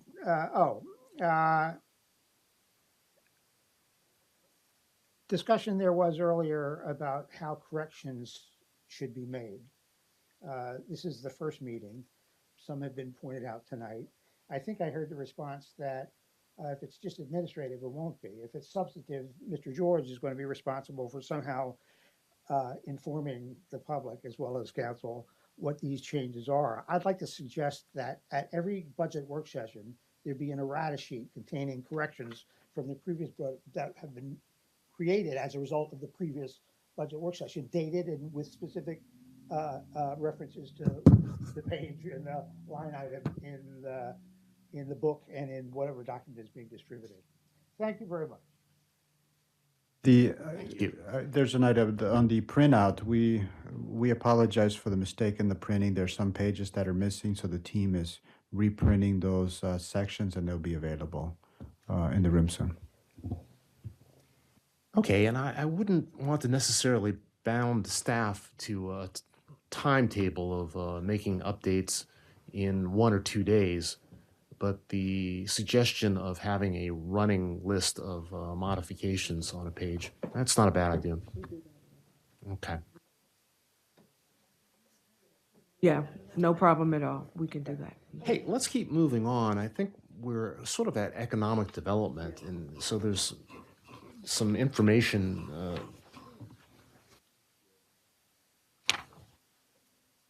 about the number of events for city businesses, the number of newsletters that have gone out, the amount of ARPA funds that have gone towards local businesses. So do you want to talk about the economic development department a bit? Yes, thank you. Thank you, Meredith. We've been very successful with growing these events, managing the ARPA funds for the Business Recovery Fund program that Council established, as well as the Capital Improvement Grant Program. the newsletter. This is Kevin Simpson and Sihan has done a great job at collecting, having subscribers to this to business specific newsletter. So we're very proud of the work that we're doing in economic development. I do have some unfortunate news, or I regret to inform council last week that Kevin Simpson resigned from his position for personal reasons. We sad to see him go. I respect his decision and am supportive of his next endeavor.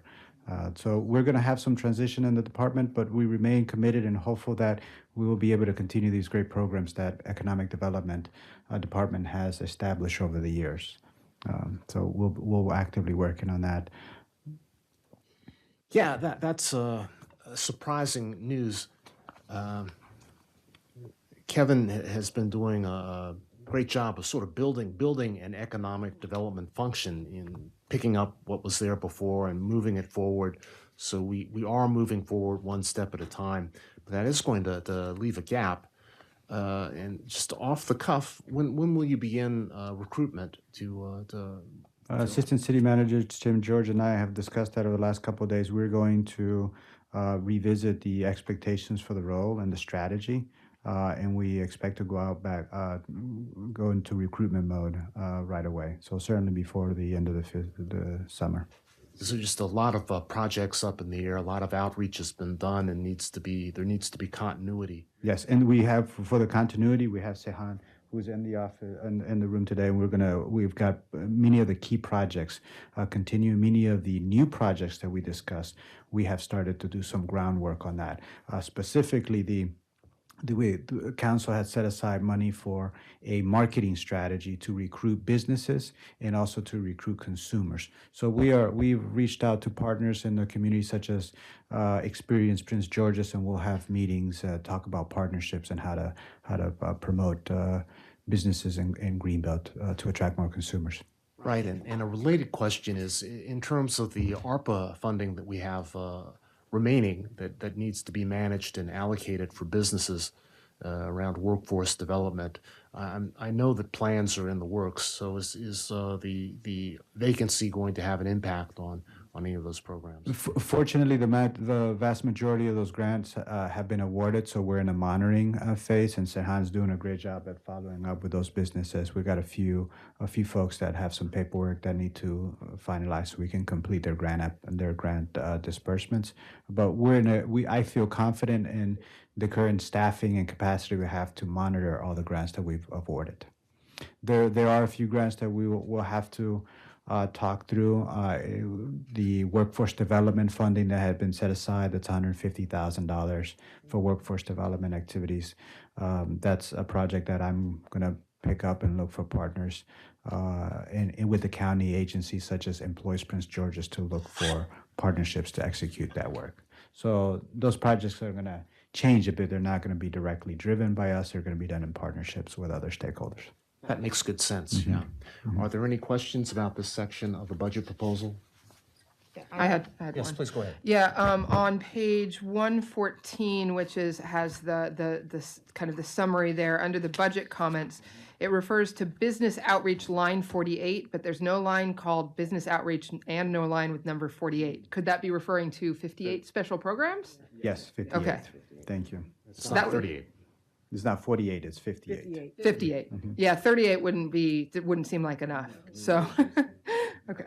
But the description of there is correct. The Greenbelt Business Alliance events and small business awards. And that's why I thought it might be that special programs line, because that fit the description, but Right, and because of the dollar amount as well. yeah. Right. Okay, let's move to finance. Perfect. Got the right person for that in the room. Yeah. Hey, so what do you want to highlight? How is the implementation of the new finance software coming along? We've got the electronic timesheets that have been in place, and there was a question I had a little while back about integrating the finance package with HR and some of the other packages that we have. So can you talk a little bit, because I think this having this comprehensive financial management module, I think is very, very important, but it's also important that it integrate into the other systems in administration. So you want to talk about that?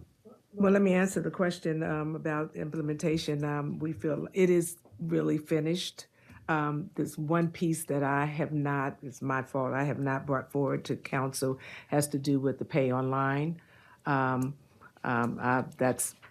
kind of been my baby. I'm trying to pull information together. I want to have a complete package before I actually submit it to you, to council. But the budget sort of took priority over that. So, but we are working on it, and that will be the final piece. But in terms of integrating other modules, I have connected Edmund's representatives with various department heads within the city. And most of them do not feel that the product from Edmunds sort of meet their needs. So we're going to have more conversation around it. Edmunds wants to come out and do a demonstration. We have fleet management, they have code enforcement, a number of different modules that would, of their modules, of course, would integrate with their system. But I think they have to do some convincing, if you will, Right. to the department heads, because they have systems that work well for them, and they want to keep that. Well, If it works, so- yeah. so So if it's there's- not broke, maybe they don't want to fix it, so. There's a lot to say about systems integration, but on the other hand, there's some security concerns just about not having everything all in one bucket. Hey, one thing that I wanted to ask about specifically is there's a line under management objectives about converting the paper files. And I was just wondering, so with objectives like this, it's always good to have them time bound somehow. And I know over in HR, we've been doing something, scanning records, and it's really stretched out over 5 or 6 years. So what do you think? Could you make this, could you put a timeline somehow on this objective?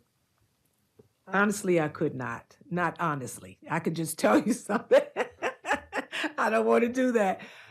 We have so many years to digitize in finance. I mean, we looked at our retention schedule. I think hopefully you remember last year, we did a lot of purging based on our retention schedule. Anything that could go, we sent it out the door. We had a shredding event, a couple shredding events. But we have a lot of files in finance. And we're starting from the back years to now, because now I can say with the new financial management system, we can upload, so we don't have to worry about the most recent files. We're trying to go back to the older files. And it's a major effort, and we don't have a lot of time to do it. So I really could not put a time.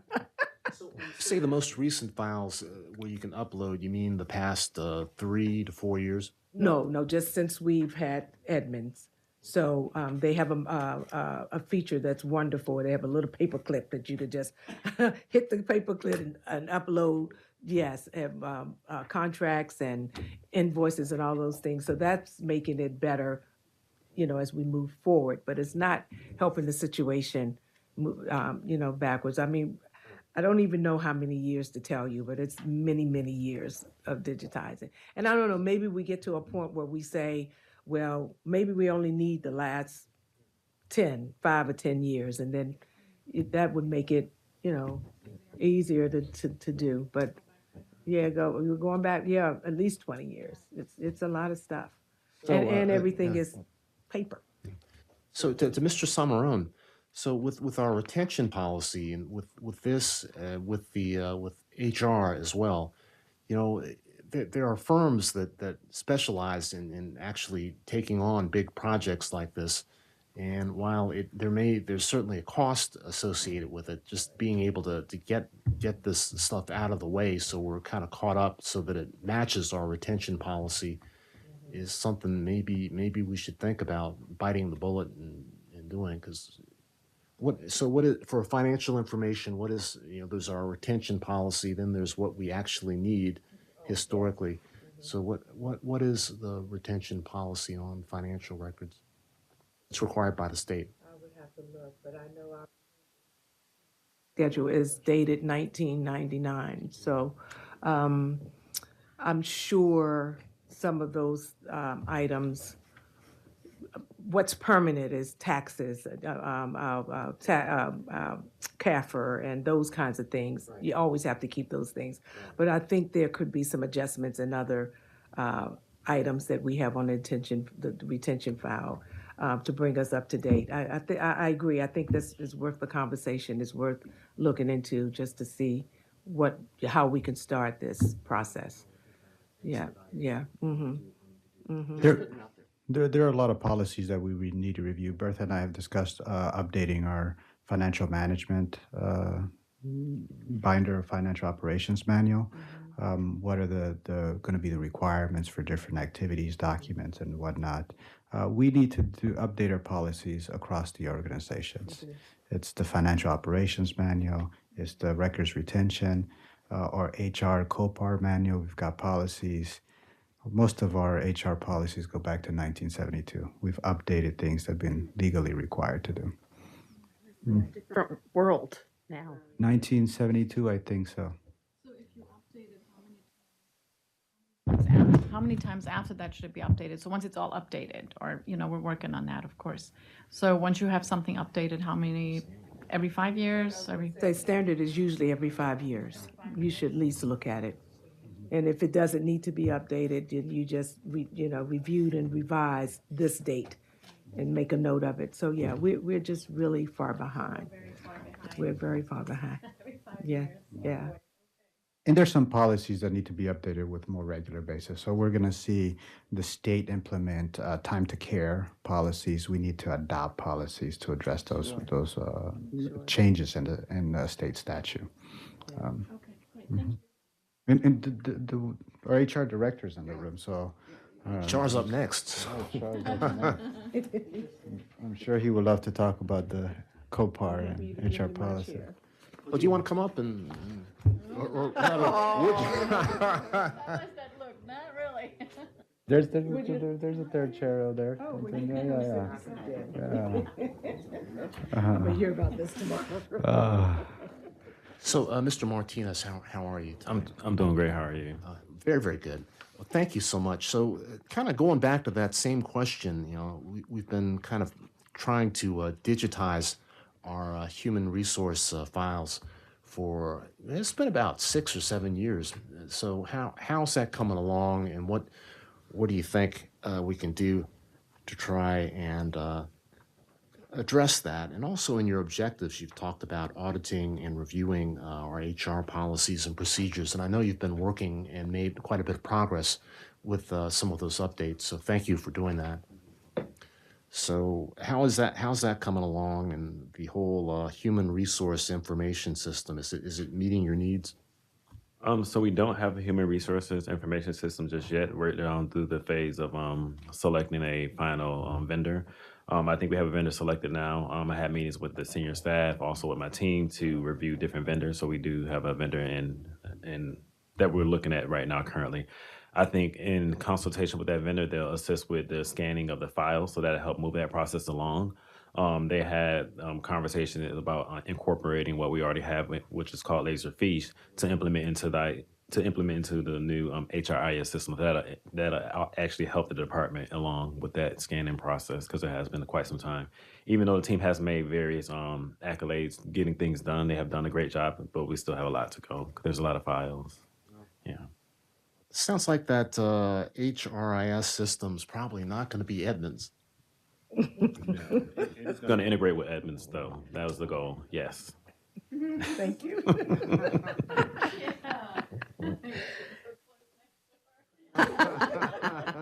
Well, actually, we've had a couple of vendors to come in to talk with us. Yes, and that's one of the things I've just have to ask, because it would just make a lot of sense for the information to flow from HR directly into finance. And so we're trying to make that happen. This is one system. Our systems really do need to talk. Yes. Mm-hmm. Okay, thank you very much. Any other questions for HR? Dwayne, is there anything you want to add about the policies, since this is a constant review of that we slowly work on policy issues as they come up? Yeah, I am actually reviewing all of the policies and updating them as needed.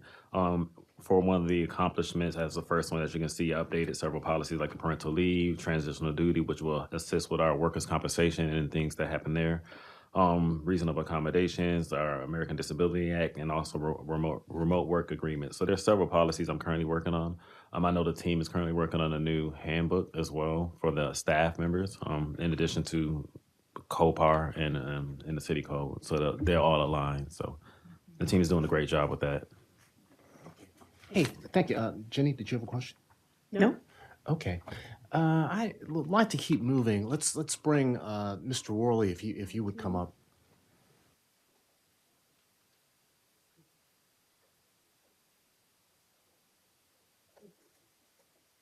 Welcome, Mr. Worley. Good to see you tonight. Hey, so looking at page 122, you talk about the IT spending per user, which was about $5,600. So in the past, you've always had sort of a page where you sort of have shown how our spending per employee, IT-related spending, compares with our neighboring jurisdictions. So, and it was sort of surprising to see that because we spend a great deal less than our neighbors, like College Park or New Carrollton and other neighbors. So how are we coming along? How are we able to manage to keep the amount that we're spending per user in Greenbelt so much less than our neighboring jurisdictions and less than the industry average of about $7,500? A couple of factors there. One is just pure efficiency. We've managed to use tools that cost less and make us more efficient, help us manage more things per user. The other part of that, frankly, is the way we do our budget a little bit. Some of the departmental software costs are in the departments instead of in my budget. And that's a little bit harder to capture and categorize and factor in. So that may be a factor as well. So it's not just that the IT staff in Greenbelt are just terribly overworked? I wouldn't say that. Well, that's a good thing. Hey, one thing I wanted to ask you about is, there's a lot of technology related to video, working with the police department, but also cameras, and a big task last year and this year, really ongoing, is kind of upgrading some of the cameras that we have in locations around the city. So can you talk just a little bit about that? We're currently in the middle of a project right now, upgrading video in a number of buildings throughout the city, expanding in a few places, replacing some old cameras in areas that need it. There is also an effort by the police department to have cameras at certain intersections. It'll be a separate system, but we're working with the police on that as well. So we've made quite a big investment in our video systems. Council and the public, we've been talking about doing some sort of a video or technology over at North Wayfield, so we can get a better sense of people who are coming in and illegally dumping. And of course, trying to connect up Shrum Hills Park and the overpass has been a challenge. How are we coming along with the technology to be able to have the parking lot over at Shrum Hills Park maybe monitored? We are working with Comcast to get a line put in there so that we can have full internet access there. We looked at wireless solutions in that location, and we found that they just weren't sufficient for what we needed. So we've gone back to Comcast to put a line into that location. And this is, I think, and maybe this was addressed, so I already mentioned this to Josue, that it looks like the budget comments from finance got duplicated, so we don't actually have your budget comments. So maybe that would have answered these questions, but it looked like the line 38 communication, so sorry, this is page 123. it looks like line 38 communications went up quite a bit from, 49 budgeted, 44 actual or estimated to 83. Is that related to the phones thing that you were talking about, Bert, or is that something different? That is related to our INET dues.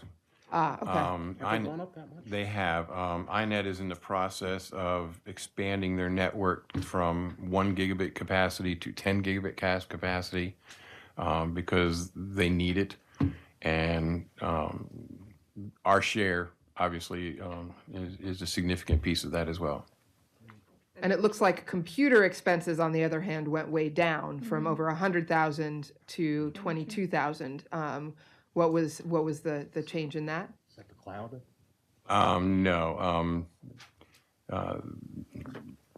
City manager and finance director moved a portion of our budget to special projects. Okay. So it's just elsewhere. There's equipment replacements coming out of that line item, and we want to utilize ARPA funding for some of those expenses. Special project. Special project. Special project.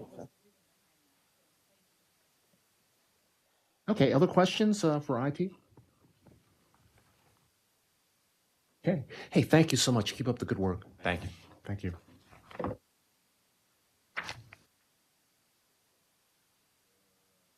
Public information.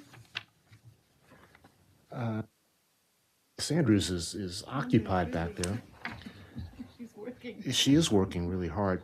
But I was curious about the line item 37, that's on page 126. Looks like we're investing in some additional funding for interpreting services, Spanish, English, ALS. Is the service that we'll be using, is it limited to those three, or are there some additional languages that would be available somehow? Good evening. Good evening. Nice to see you tonight. Yes, so with that would include different languages. Of course, there is a price associated with the interpreting services. That you can see that there is an increase from previous years.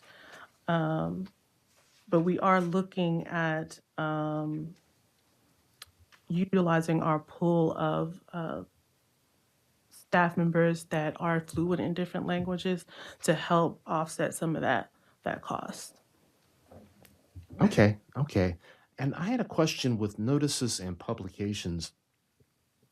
That number has remained steady, more or less, at a time when we're doing more and more outreach.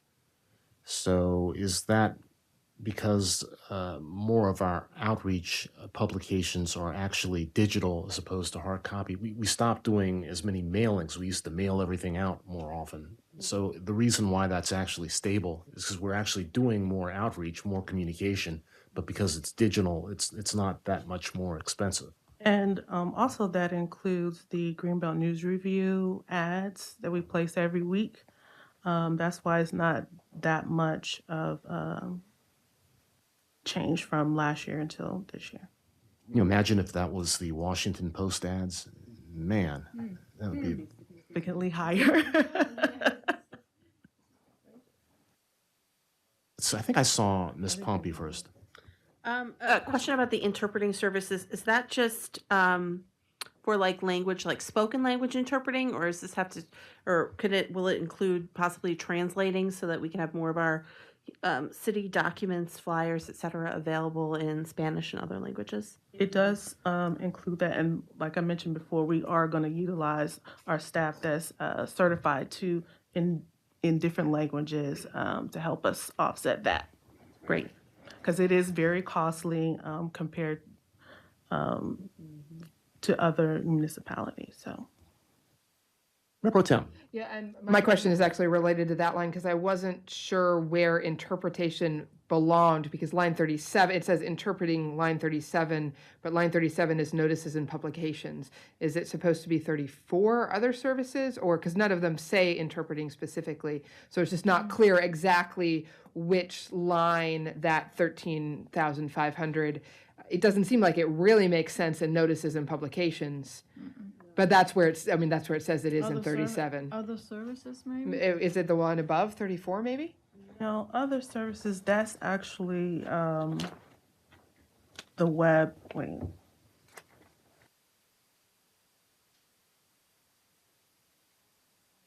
Do you want Yeah, that? just if we can clarify and correct that, and make sure that we're referring to where, the correct line where interpretation actually comes out of.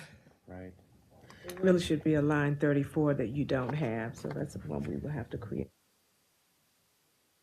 So you mentioned the web, and the website is of great concern to me. We've had the same platform for about 7, 8, or 9 years, and I just don't think it really meets our needs adequately, just in terms of accessibility, just being easy to find things. So I for one, and I think most of council probably concur that it's really time we need to begin identifying and moving to a different provider or a different platform, or at least updating the platform that we have so that it's searchable and so that information is easy to find within 3 or 4 layers. So there's just a lot of things around that. What's your thinking in short term about, and Mr. Samaron, about maybe making that move? Because certainly with a enterprise website such as we have, it's no simple task to move from one platform to another. It is something that can be accomplished in 6 months or a year. So it's sort of a high priority. I don't know how the rest of the council feels, but it's sort of a high priority for me. They do have it on here. Researching other website vendors for migration to another platform in fiscal 25 for fiscal 26 is listed under the budget comments. So what I'm really saying is, can we ratchet that up, and can we make that happen this year? We've got a couple of challenges around that we need to figure out what are the solutions that we need, and it seems that our website's designed to be the everything for the city needs in terms of a communication strategy, hence the Gov delivery letters, the agenda planning and tracking tool for council, the video streaming services. So as a team, we're looking at what are the specific services we need for for us to do our business, and that is we have a council agenda management system. We also need a records library to make files accessible, searchable, and whatnot. We also need streaming services.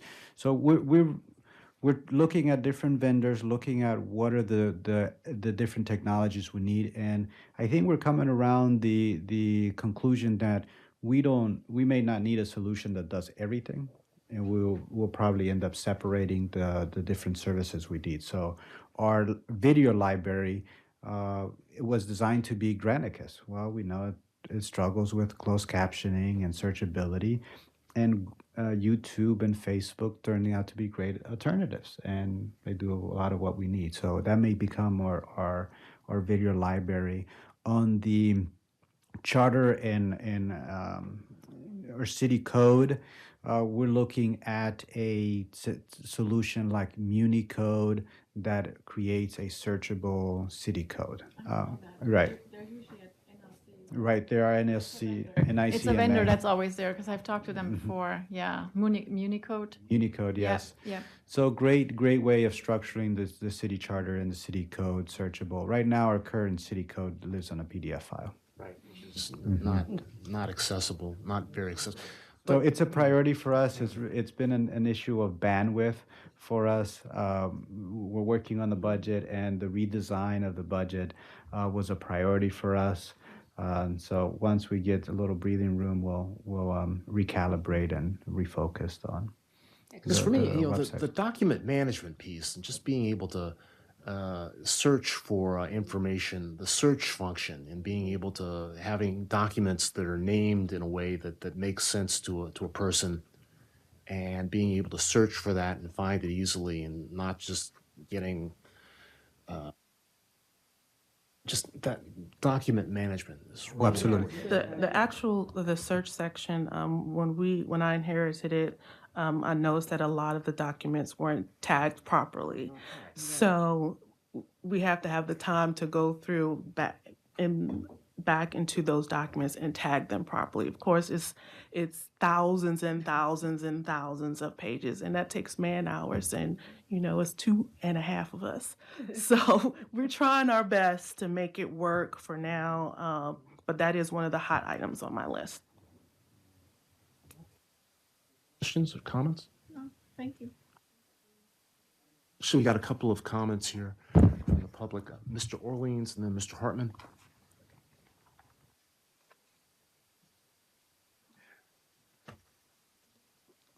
Bill Orleans still, going back several pages. The human resources. I don't wish to engage in any discussion of what might have been discussed here on Monday night as regards a recent departure from city employee or 2 years when there was another departure of city employee. But just looking on page 121 in the performance measures, there's reference to the turnover rate. Above that, there's new hires. It's a whole number. Beneath that, there's a whole number for retirements process. And also a percentage, a turnover rate of retirees.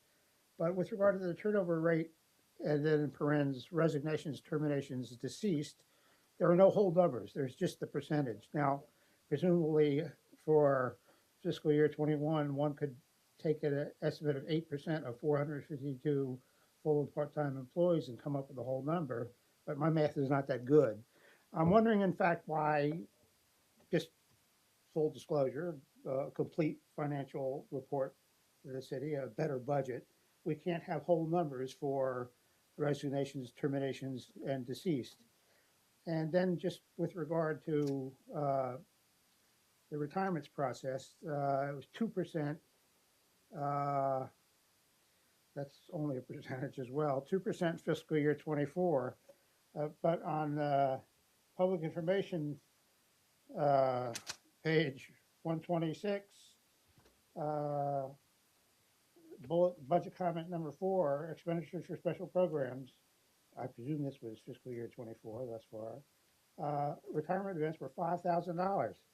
I'm just wondering if 2% of the employees retired and estimated in fiscal year 2024 thus far in this fiscal year, and we've accumulated $5,000 in retirement expenses with regard to their retirees' parties.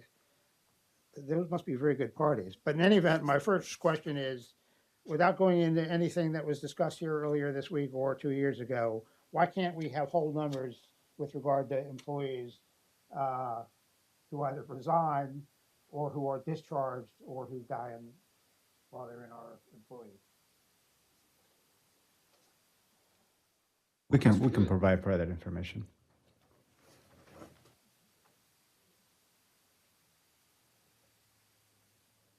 Thank you for that question.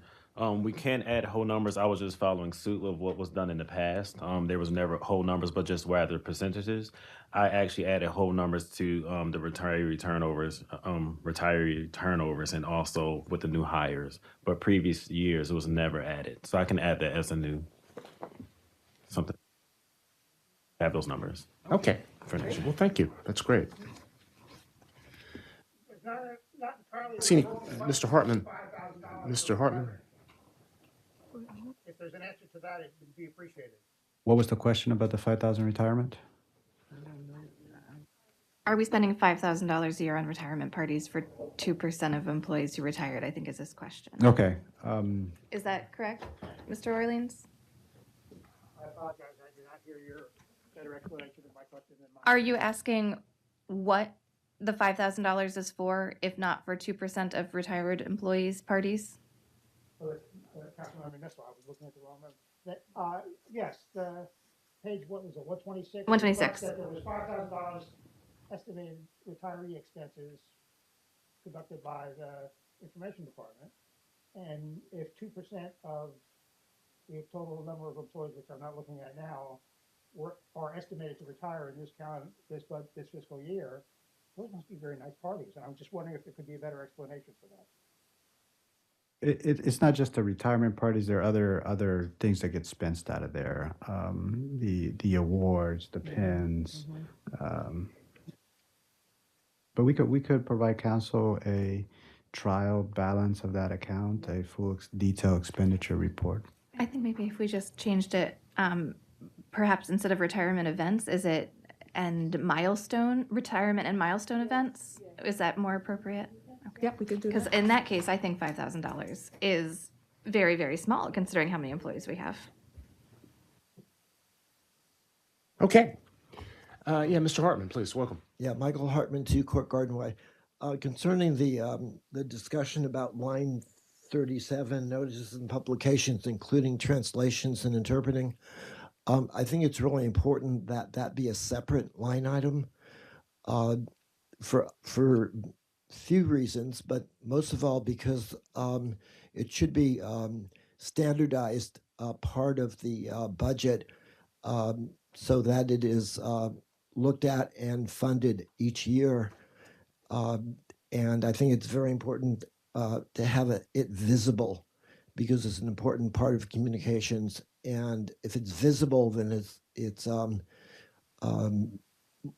is just brought. It will be funded each year or not funded, depending on what the budget says. But it will be funded each year, and I think it's important to keep it separate.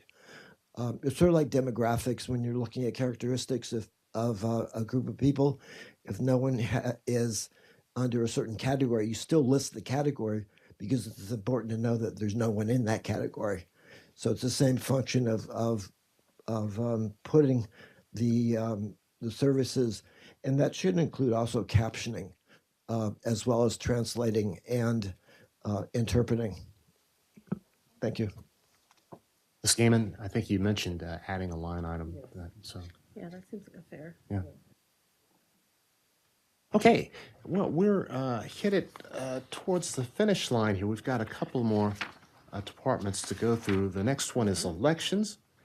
And so I was wondering, we went through quite a struggle, filling Councilman Gordon's seat. So is that the funding that we used, would that be reflected in 2025 or not be in No, 2024? 24 So it's estimated. there? It's already there? Yes, it's there, 24 estimated. 0 for 25, there's no election until November 2025. Which is 26 budget. Got it. Yeah. Okay, legal counsel. Yes, you'll see that it's basically, it's close to the same amount. Well, it is the same amount for as 24. We just sort of rearranged the numbers. We certainly have to have dollars in for collective bargaining in 2025. It's the police collective bargaining, yes, coming up. And so we just sort of rearranged the numbers, looking at the trends. General services, as you can see in 23, it was only $39,000, $664. I'm sure we had probably 80,000 budgeted as we did for 24, but I don't see it being that high. So I think if you were to go back to 2020 and 2021, it actually dropped quite a bit from that level. Mayor Pro Tem. Just something that I hadn't noticed before, but you only, in the budget comments here, it only refers to legal services line 30. But then it talks about maglev legal costs and the renegotiation, which actually, so I guess 30 is kind of divided between two lines, but I think the police union agreement is line 31, correct? So that would be a good thing to specify that it actually is, I mean, there's two line 30s, but 31 is a different line. okay, we'll do that. We're hopeful on the maglev project that given the recent decisions about the water quality application and the legislation, that we won't have to spend $100,000. We need to be prepared to spend whatever it takes. So hopefully we won't have to make those expenditures. And so finally, there's two additional pages, then we'll pivot back. I see Jay Davis has her hand up. But under municipal building, We were talking on Monday about some modifications to the municipal building. Those would take place this year, so they wouldn't be reflected next year. I want to say it again out loud that although we had some discussions about a new municipal building and actually looked over some conceptual plans, there's no council is not about to build a new municipal building in the next near future. Just put that out there, say it in plain. Any comments on this line? Okay, let's finish up with Public Officers Association. Those have to do with membership and training and our various affiliations with the Maryland Municipal League, the National League of City, the Metropolitan Washington Council of Governments, Prince George's County Municipal Association, Anacostia Heritage Area. I was wondering though, it's the ACE scholarship money seems a little out of place there. It seems like that should be under grants and contributions.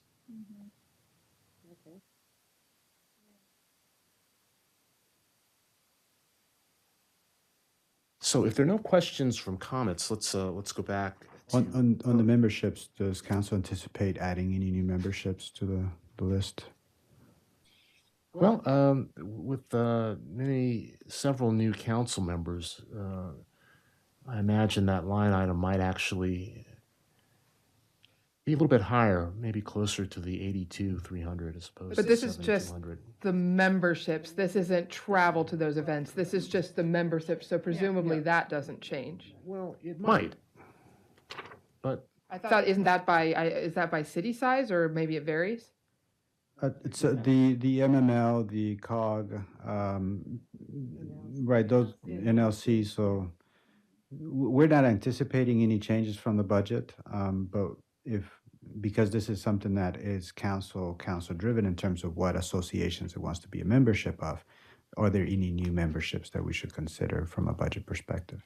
Yes, what I'm wondering is if is it not necessarily new memberships, but it's within some of those memberships, there are additional programs, especially for newer members, and I don't know if there's a cost associated with that. For example, there's a MML leadership.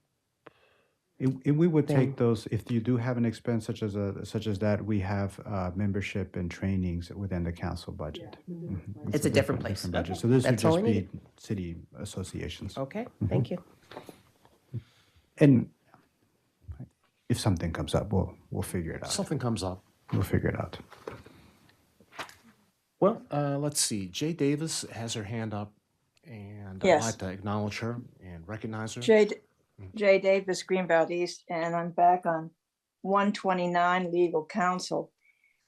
I think you have to look at those page numbers again, because if Legal Services Maglev should be a separate line item, because you already have it as a separate line item.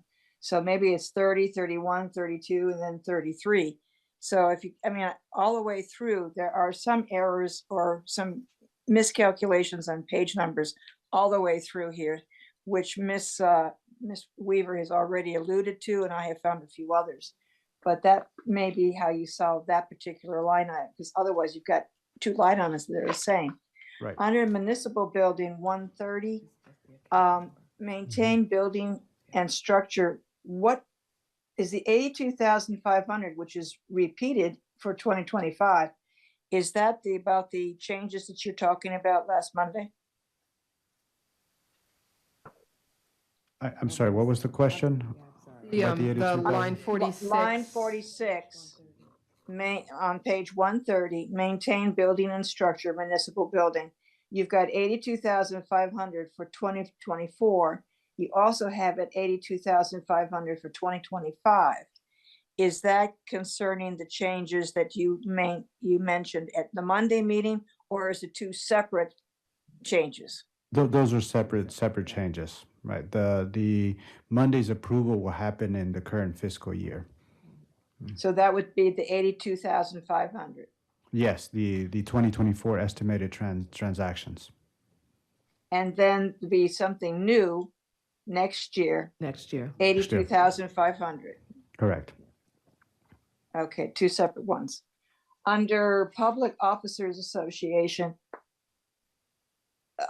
I'm glad that you mentioned the council has a separate line item for their training, but I didn't think that the membership and training also included the expenses for city advisory boards and committees, because we do, sometimes they do ask to go to different conferences and so on, especially APB, and I know Forest Preserve and the Green Aces have gone to separate things.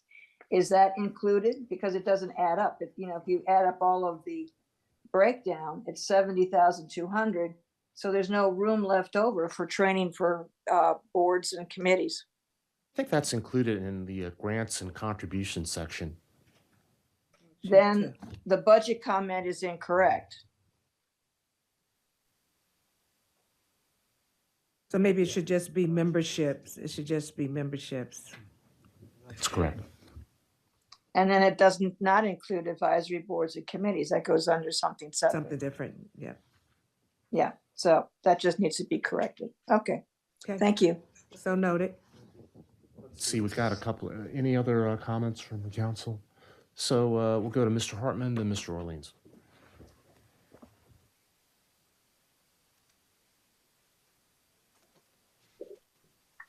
Michael Hartman, 2 Court Garden Way. I apologize. There were 2 more points that I wanted to make about the interpreting, translating. One, that it should also include audio description for people who have vision impairments, and also the captioning. I see we have English captioning. I know that captioning is also available or possible in Spanish too. So I'm wondering if this may not, I don't know if this affects the budget or not, but there should be a way to have people looking at the proceedings to have an option for Spanish captioning as well that would translate into Spanish. Thank you.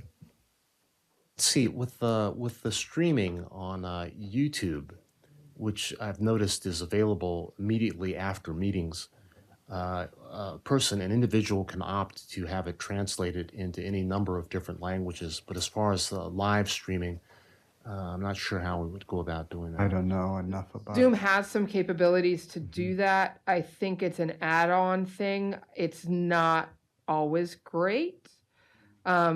Because I and Chandra may know, but that's something that I've encountered in my day job. And that is a capability Zoom has, but it's not, the real time is not perfect. Right. Yeah, I did do research. I just recently had a meeting with the 4 cities PIOs, and we get suggestions from each other and advice. And option was presented to me for Spanish captions. Of course, there's a cost associated with that. I think it's like $79 per hour. So that would be an added cost onto our meetings if we were interested in doing that. We count the number of hours that we spend in meetings, so we could calculate that. It's got to be a big number. Half on that. And I think the other aspect of it is the difference between, like, if there's something that YouTube is doing already, I don't know if theirs are live, but if theirs are live, do we need, I think we might have to look at if there's, because honestly, there are different captioning processes have different quality of captions. And YouTube's are pretty decent, although not perfect. I don't know, I'm editing some captions for something for work, and Zoom is doing okay. I think YouTube is actually a little bit better at the captions, to be honest. To be pretty I don't good. think Zoom is quite as good. We'll explore the YouTube option, and I personally like the YouTube option because unlike Facebook, you're not required to log in to watch a video. So with Facebook, you have to have an account to go on Facebook. With YouTube, you don't. Okay. Well, this has been a good work session. We have another question from the public before we transition into informational items. Are there any additional comments from council? We're not going to do the. No, it's 10 o'clock. We usually do this later in the That's very, I process. was wondering too. I was a little surprised. I saw it for today, but. It's my first time, so Yeah. it didn't surprise me. I was like, oh, I guess we're doing it. I just wanted to maybe thank you for that. Seems easier than before. It's just I'm not a fan of this book because It's just the I margins. can't Margins, I can't right. see it, and I use the book. I know I like to look at it on here too, but I like the book because I can take it and I can mark my things with a real pencil, and and then it's there, and I know it's there, and if I have to go back there and look for it, I may lose it, you know. So that's just my comment. But, I appreciate the feedback. We thought about this format because it's easy to put together. Yeah. And we can swap out pages. Yeah, so like this page, Right. normally I put my stuff in there. Right.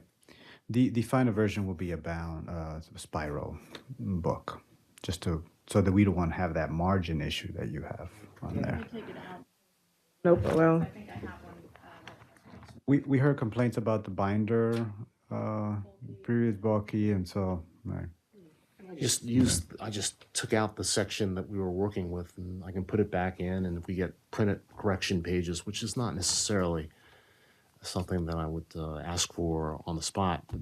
This just correcting the margins was easy to do. But we do have a comment from the public. Mr. Orleans, did you have a comment?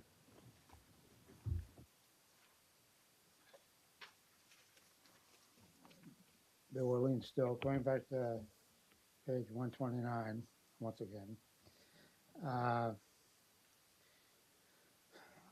While the guilty parties are still in the room, it's unclear to me a little bit what actually was the total cost in fiscal year 2022. But it says here 74,806. And then actual fiscal year 2023 cost was 39,664. This is just for our general legal services, our solicitor. I couldn't remember that it was that far back that any one of the succession of general counsels that we had visit us every regular meeting stopped coming. But it might have been in fiscal year 2023 that the then interim city manager announced in response to a question from the public that it had been his decision, acquiesced to by council, that it was no longer necessary for the city of Greenbelt to benefit from the presence for each regular meeting of our city solicitor, and that city could save money. And witness here, we save money. Regardless of the question that was raised earlier by Ms. Weaver, the adopted 24 budget of 80 reflects other things than just the presence of the solicitor, and then beginning costs associated with collective bargaining and maglev, et cetera. My question is, I don't fully understand this, and I don't like it even if I did understand it. I think residents of Greenbelt who come to city council would benefit, maybe not council, maybe not city management, but residents would benefit from having the presence of the city solicitor minimally at our regular meetings, so that questions can be posed to him or her in the instance that there's a substitute. I see that we're paying less. I object. We should be paying more for the regular presence of the city solicitor at our meetings. With regard to collective bargaining, if I recall correctly, we retain an outside firm to assist the city, and so I would expect those costs to be up. Jumping to Public Officers Association, I have two questions. The first one seems to be the most glaring. At the very bottom of the page, 131, miscellaneous, the ACE scholarship. I mean, I think I have a general understanding of what this other money is. I have a question about it, but I have a general understanding. But what is the ACE scholarship? Are we funding, what is the relationship to the Public Officers Association page in the budget? Well, I think it's an orphan, and I pointed out that I don't really feel like it belongs there. It should be in the grants and contributions. Correct. In We'll make regard a to change. posing questions to legal counsel, as you know, at a work session or a meeting, questions are addressed to council, to city council, to the chair, and you wouldn't be posing questions directly to our legal counsel. Well, since the mayor is responding to me, I'll respond to him on this matter. In the past, there are sometimes when one is addressing council, the question is actually directed, say, to city manager or the assistant city manager or to Joe Jones or whomever. It really shouldn't be. Sometimes it's actually directed to be answered by the city solicitor. And the city solicitor is not here, then the city solicitor can't answer the question. I still maintain that we should have the presence of him or her, should that be the case, at every regular meeting minimally. And I object to the fact that we're not paying. You should tax me more so that the city solicitor can be here every meeting. Okay, thank you. Getting back to 131, the Public Officers Association, I'm glad to hear that it's agreed that this item has no business on this page. I just don't understand it. But I presume the costs associated with the Maryland Municipal League are the cost of membership, not the individual dues of members of council who participate, but the cost of the city's membership. Similarly with the Council of Governments and down the line. Am I correct in assuming that? Yes, you are. And am I correct also in thinking that some members pay out of their own pocket dues to MML and NLC? I'm not aware of what, nobody. Am There are I no correct in individual thinking that if dues. they don't pay dues out of their own pocket, their expenses for trips to Ocean City or Cambridge or Salisbury or Frederick or Hagerstown or Oakland, Maryland, wherever the summer meeting might be held, is paid for by the city, or is it paid out of their pocket? And that's not reflected here if it's in fact paid for by the city. Council budget. It's in the, Council budget. it's a different section of the budget. Different page. It's on a different page. Hey, if I could just, It's Mr. in Orleans. it's in tonight's packet. It's towards the beginning. I can find the page numbers. Page I'll 99, look for it and find it. page 99, sir. So if you don't mind, I'd just like to remind you as I open up these work sessions and meetings every time we have one, we ask you to limit your remarks to 3 to 5 minutes and to speak on one topic related to the question under consideration. We ask that you avoid questioning the motives of others and in general are civil in your remarks. I hear you read that at the beginning of every meeting. That Mr. means something. You've been doing that for about a year now. It never had to be read before, but no mayor before ever felt the need to do so. That's irrelevant. I was asking So, a question thank about you. 2 pages of the budget, and I was interrupted by you. So if I've taken a little more than 5 minutes, I'm sorry, but it was 2 pages of the budget that I was speaking to. I'd still like an explanation of if there are any other costs associated other than membership in the National League of Cities, the PGCMA, and Maryland Municipal League. Thank you. At some point, I'd like that answer. Thank you. Thank you.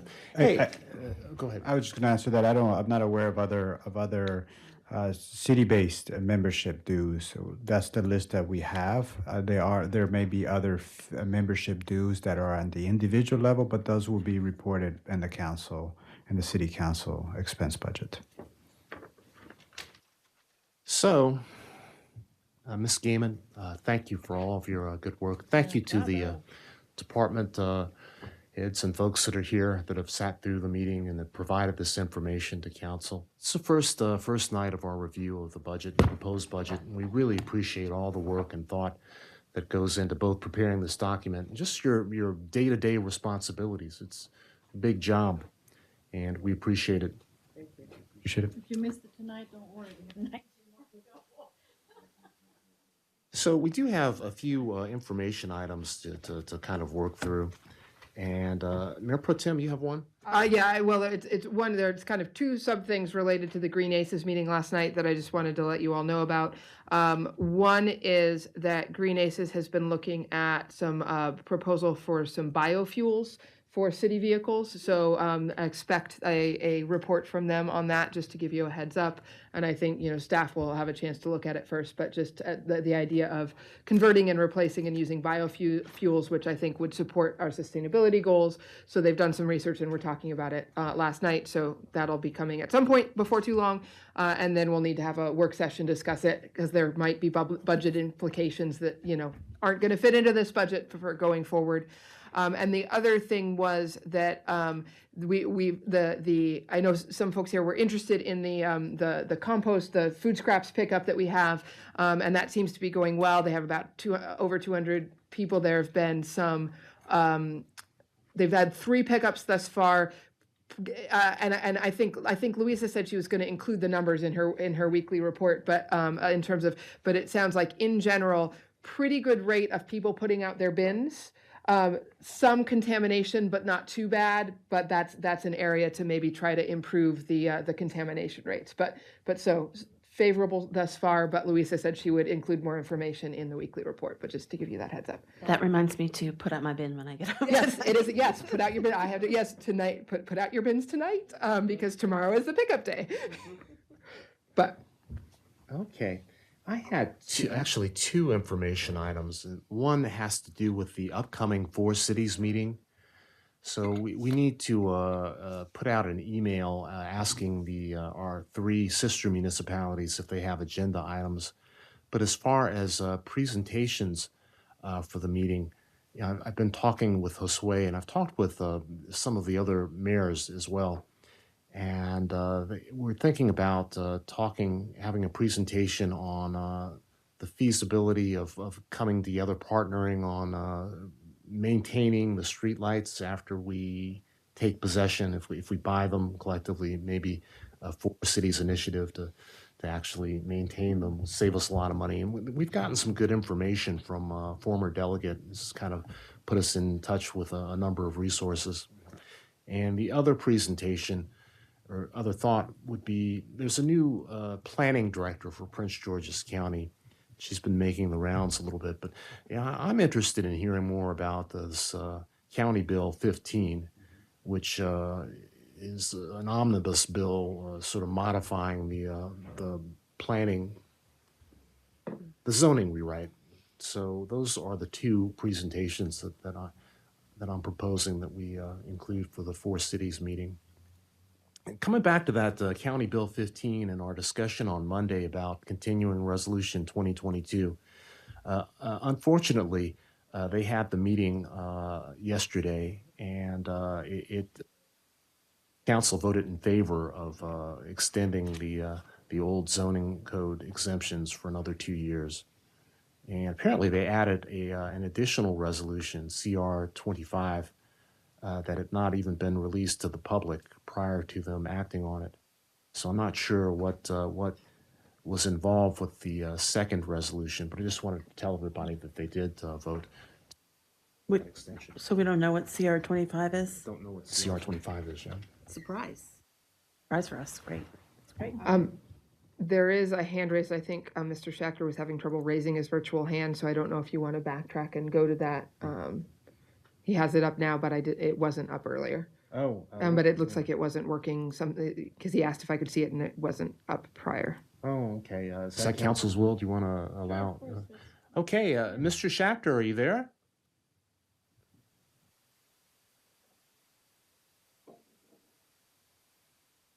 Mr. Schachter, you should be able to unmute yourself.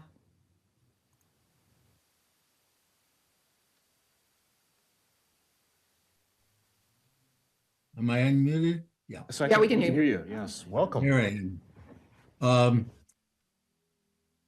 This is my virgin voyage of doing this by Zoom, so thank you very much for indulging me. It's my fault I didn't understand how to raise my hand virtually, but I guess now I do. And this comment may be out of order. I'm not sure where in the budget would be the right time, the right place and time to raise this, but I just want to put out the thought that you consider in the budget the possibility of purchasing a used school bus. It could be used for two purposes. One, to transport children from the west side of the city to the ball fields that we hear complaints that they don't have sufficient access to. And the other, perhaps more important use would be for senior citizens for the various field trips that they take. Right now, they're mostly using vehicles that only take, I think, up to 12 people. And there's much more interest than that. So I'm just, when would it be appropriate to bring that up? Well, we have a page in the budget for the Greenbelt Connector, which is for that small vehicle. I guess we have two vehicles, two. And we have ARPA allocation for a bus. I believe it was yesterday, we had an unofficial meeting in the parking lot.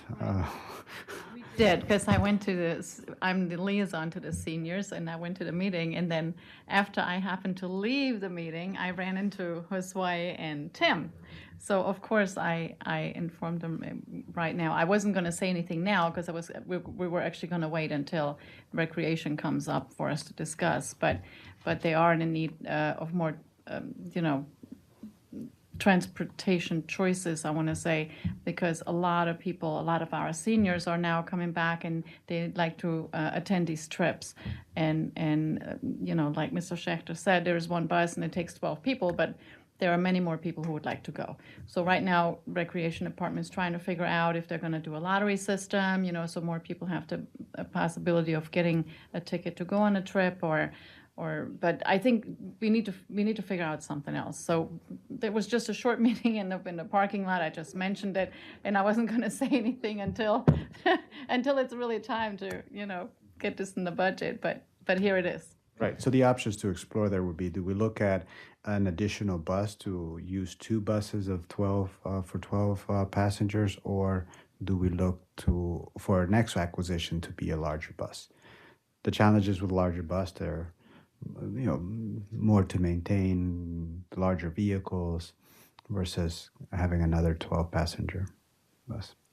Possibly not used as frequently. Maybe that's another thing we can talk to our sister municipalities in the 4 cities about, collectively owning a bus, because maybe the utilization would be such that it could be split amongst us and work pretty well. Right. If we acquired another bus, we wouldn't be operating 2 buses at the same time, but cities may need it. Sorry. And I'm just wondering if it's a used bus, if it's an older one, will it be accessible? We'll be required to have it accessible. That's yeah. Mm-hmm. So sure about the used school bus. Right. And they're not what that's not your mother's used school bus. School buses have made a lot of progress. It's very uncomfortable, let me tell you. But they're very uncomfortable. Just going from here. As an adult, Oh when you're trying my. to get in they don't have Oh any my. leg room. No, it's not. They're made no. for small people. No, they don't have any. No, there's nothing. Sit with your legs. It's not a nice ride. Let me tell you. Not a used school bus, but certainly maybe a used other kind of bus. Okay. Is there more, Mr. Schechter? Oh, sorry, I took away his permission to speak. So I thought he was done. Okay. We're done with this meeting. Hey, well, actually, Josue has a couple of 2 items. Yes, I do. I have 2 items. So, National League of Cities 100-year celebration road show. It's happening on April 15th at 11 a.m. I'll send out an invite tomorrow to all of council with the tentative agenda. So we'll welcome your participation.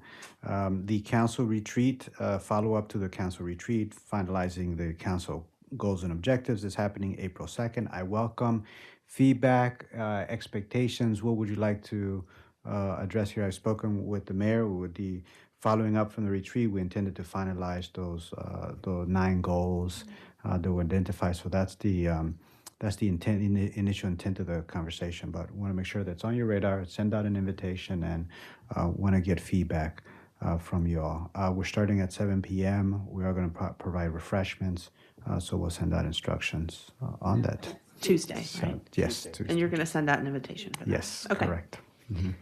Hey, with the NLC visit, I want to make sure that we provide staff with some feedback, because we all are involved with NLC, and we are there, and we know the programs. We sort of know the character of NLC, and it's the road show, and we have to be a little splashy because we have benefited in so many ways from the National League of Cities. Can we get the honk situation to play? Can we get a step show from or drums? the Roosevelt? I mean, if you've not seen that step club, they're phenomenal. You're They're gonna. phenomenal. It will knock your socks off. So we got to do something. Maybe we could get the theater. We need could to- put- we need get to the work theater with to staff put to- something to on the let them know. marquee. All right, so Chandra is our lead on this. Yeah. So this is good to hear. Roadshow. Now, we're the second stop on the road show, and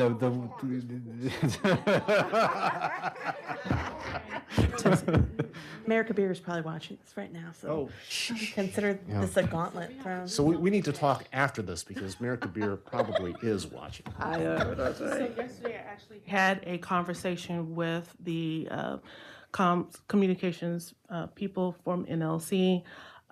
They're excited to come here. They'll be here at around 11 a.m. on April 15th. They told us to expect at a minimum 3 people from the NLC. We're going to start here with, I guess, like a welcome to Greenbelt ceremony. Then Megan will be doing a presentation about the city of Greenbelt. Mayor, we're looking for a proclamation to present to the NLC. Then there will be a tour, and they also want to do a huge photo op within Roosevelt Center, a tour of Roosevelt Center, and then a tour of the community center. They only have an hour and a half. That's a lot to pack into that time, but I'm sure that we're going to shine during our time here. So we're gonna put our heads together and you know. Yes, that is on my my radar to put something up, you know, welcoming them to our city. So It's awesome. Well, thank you so much.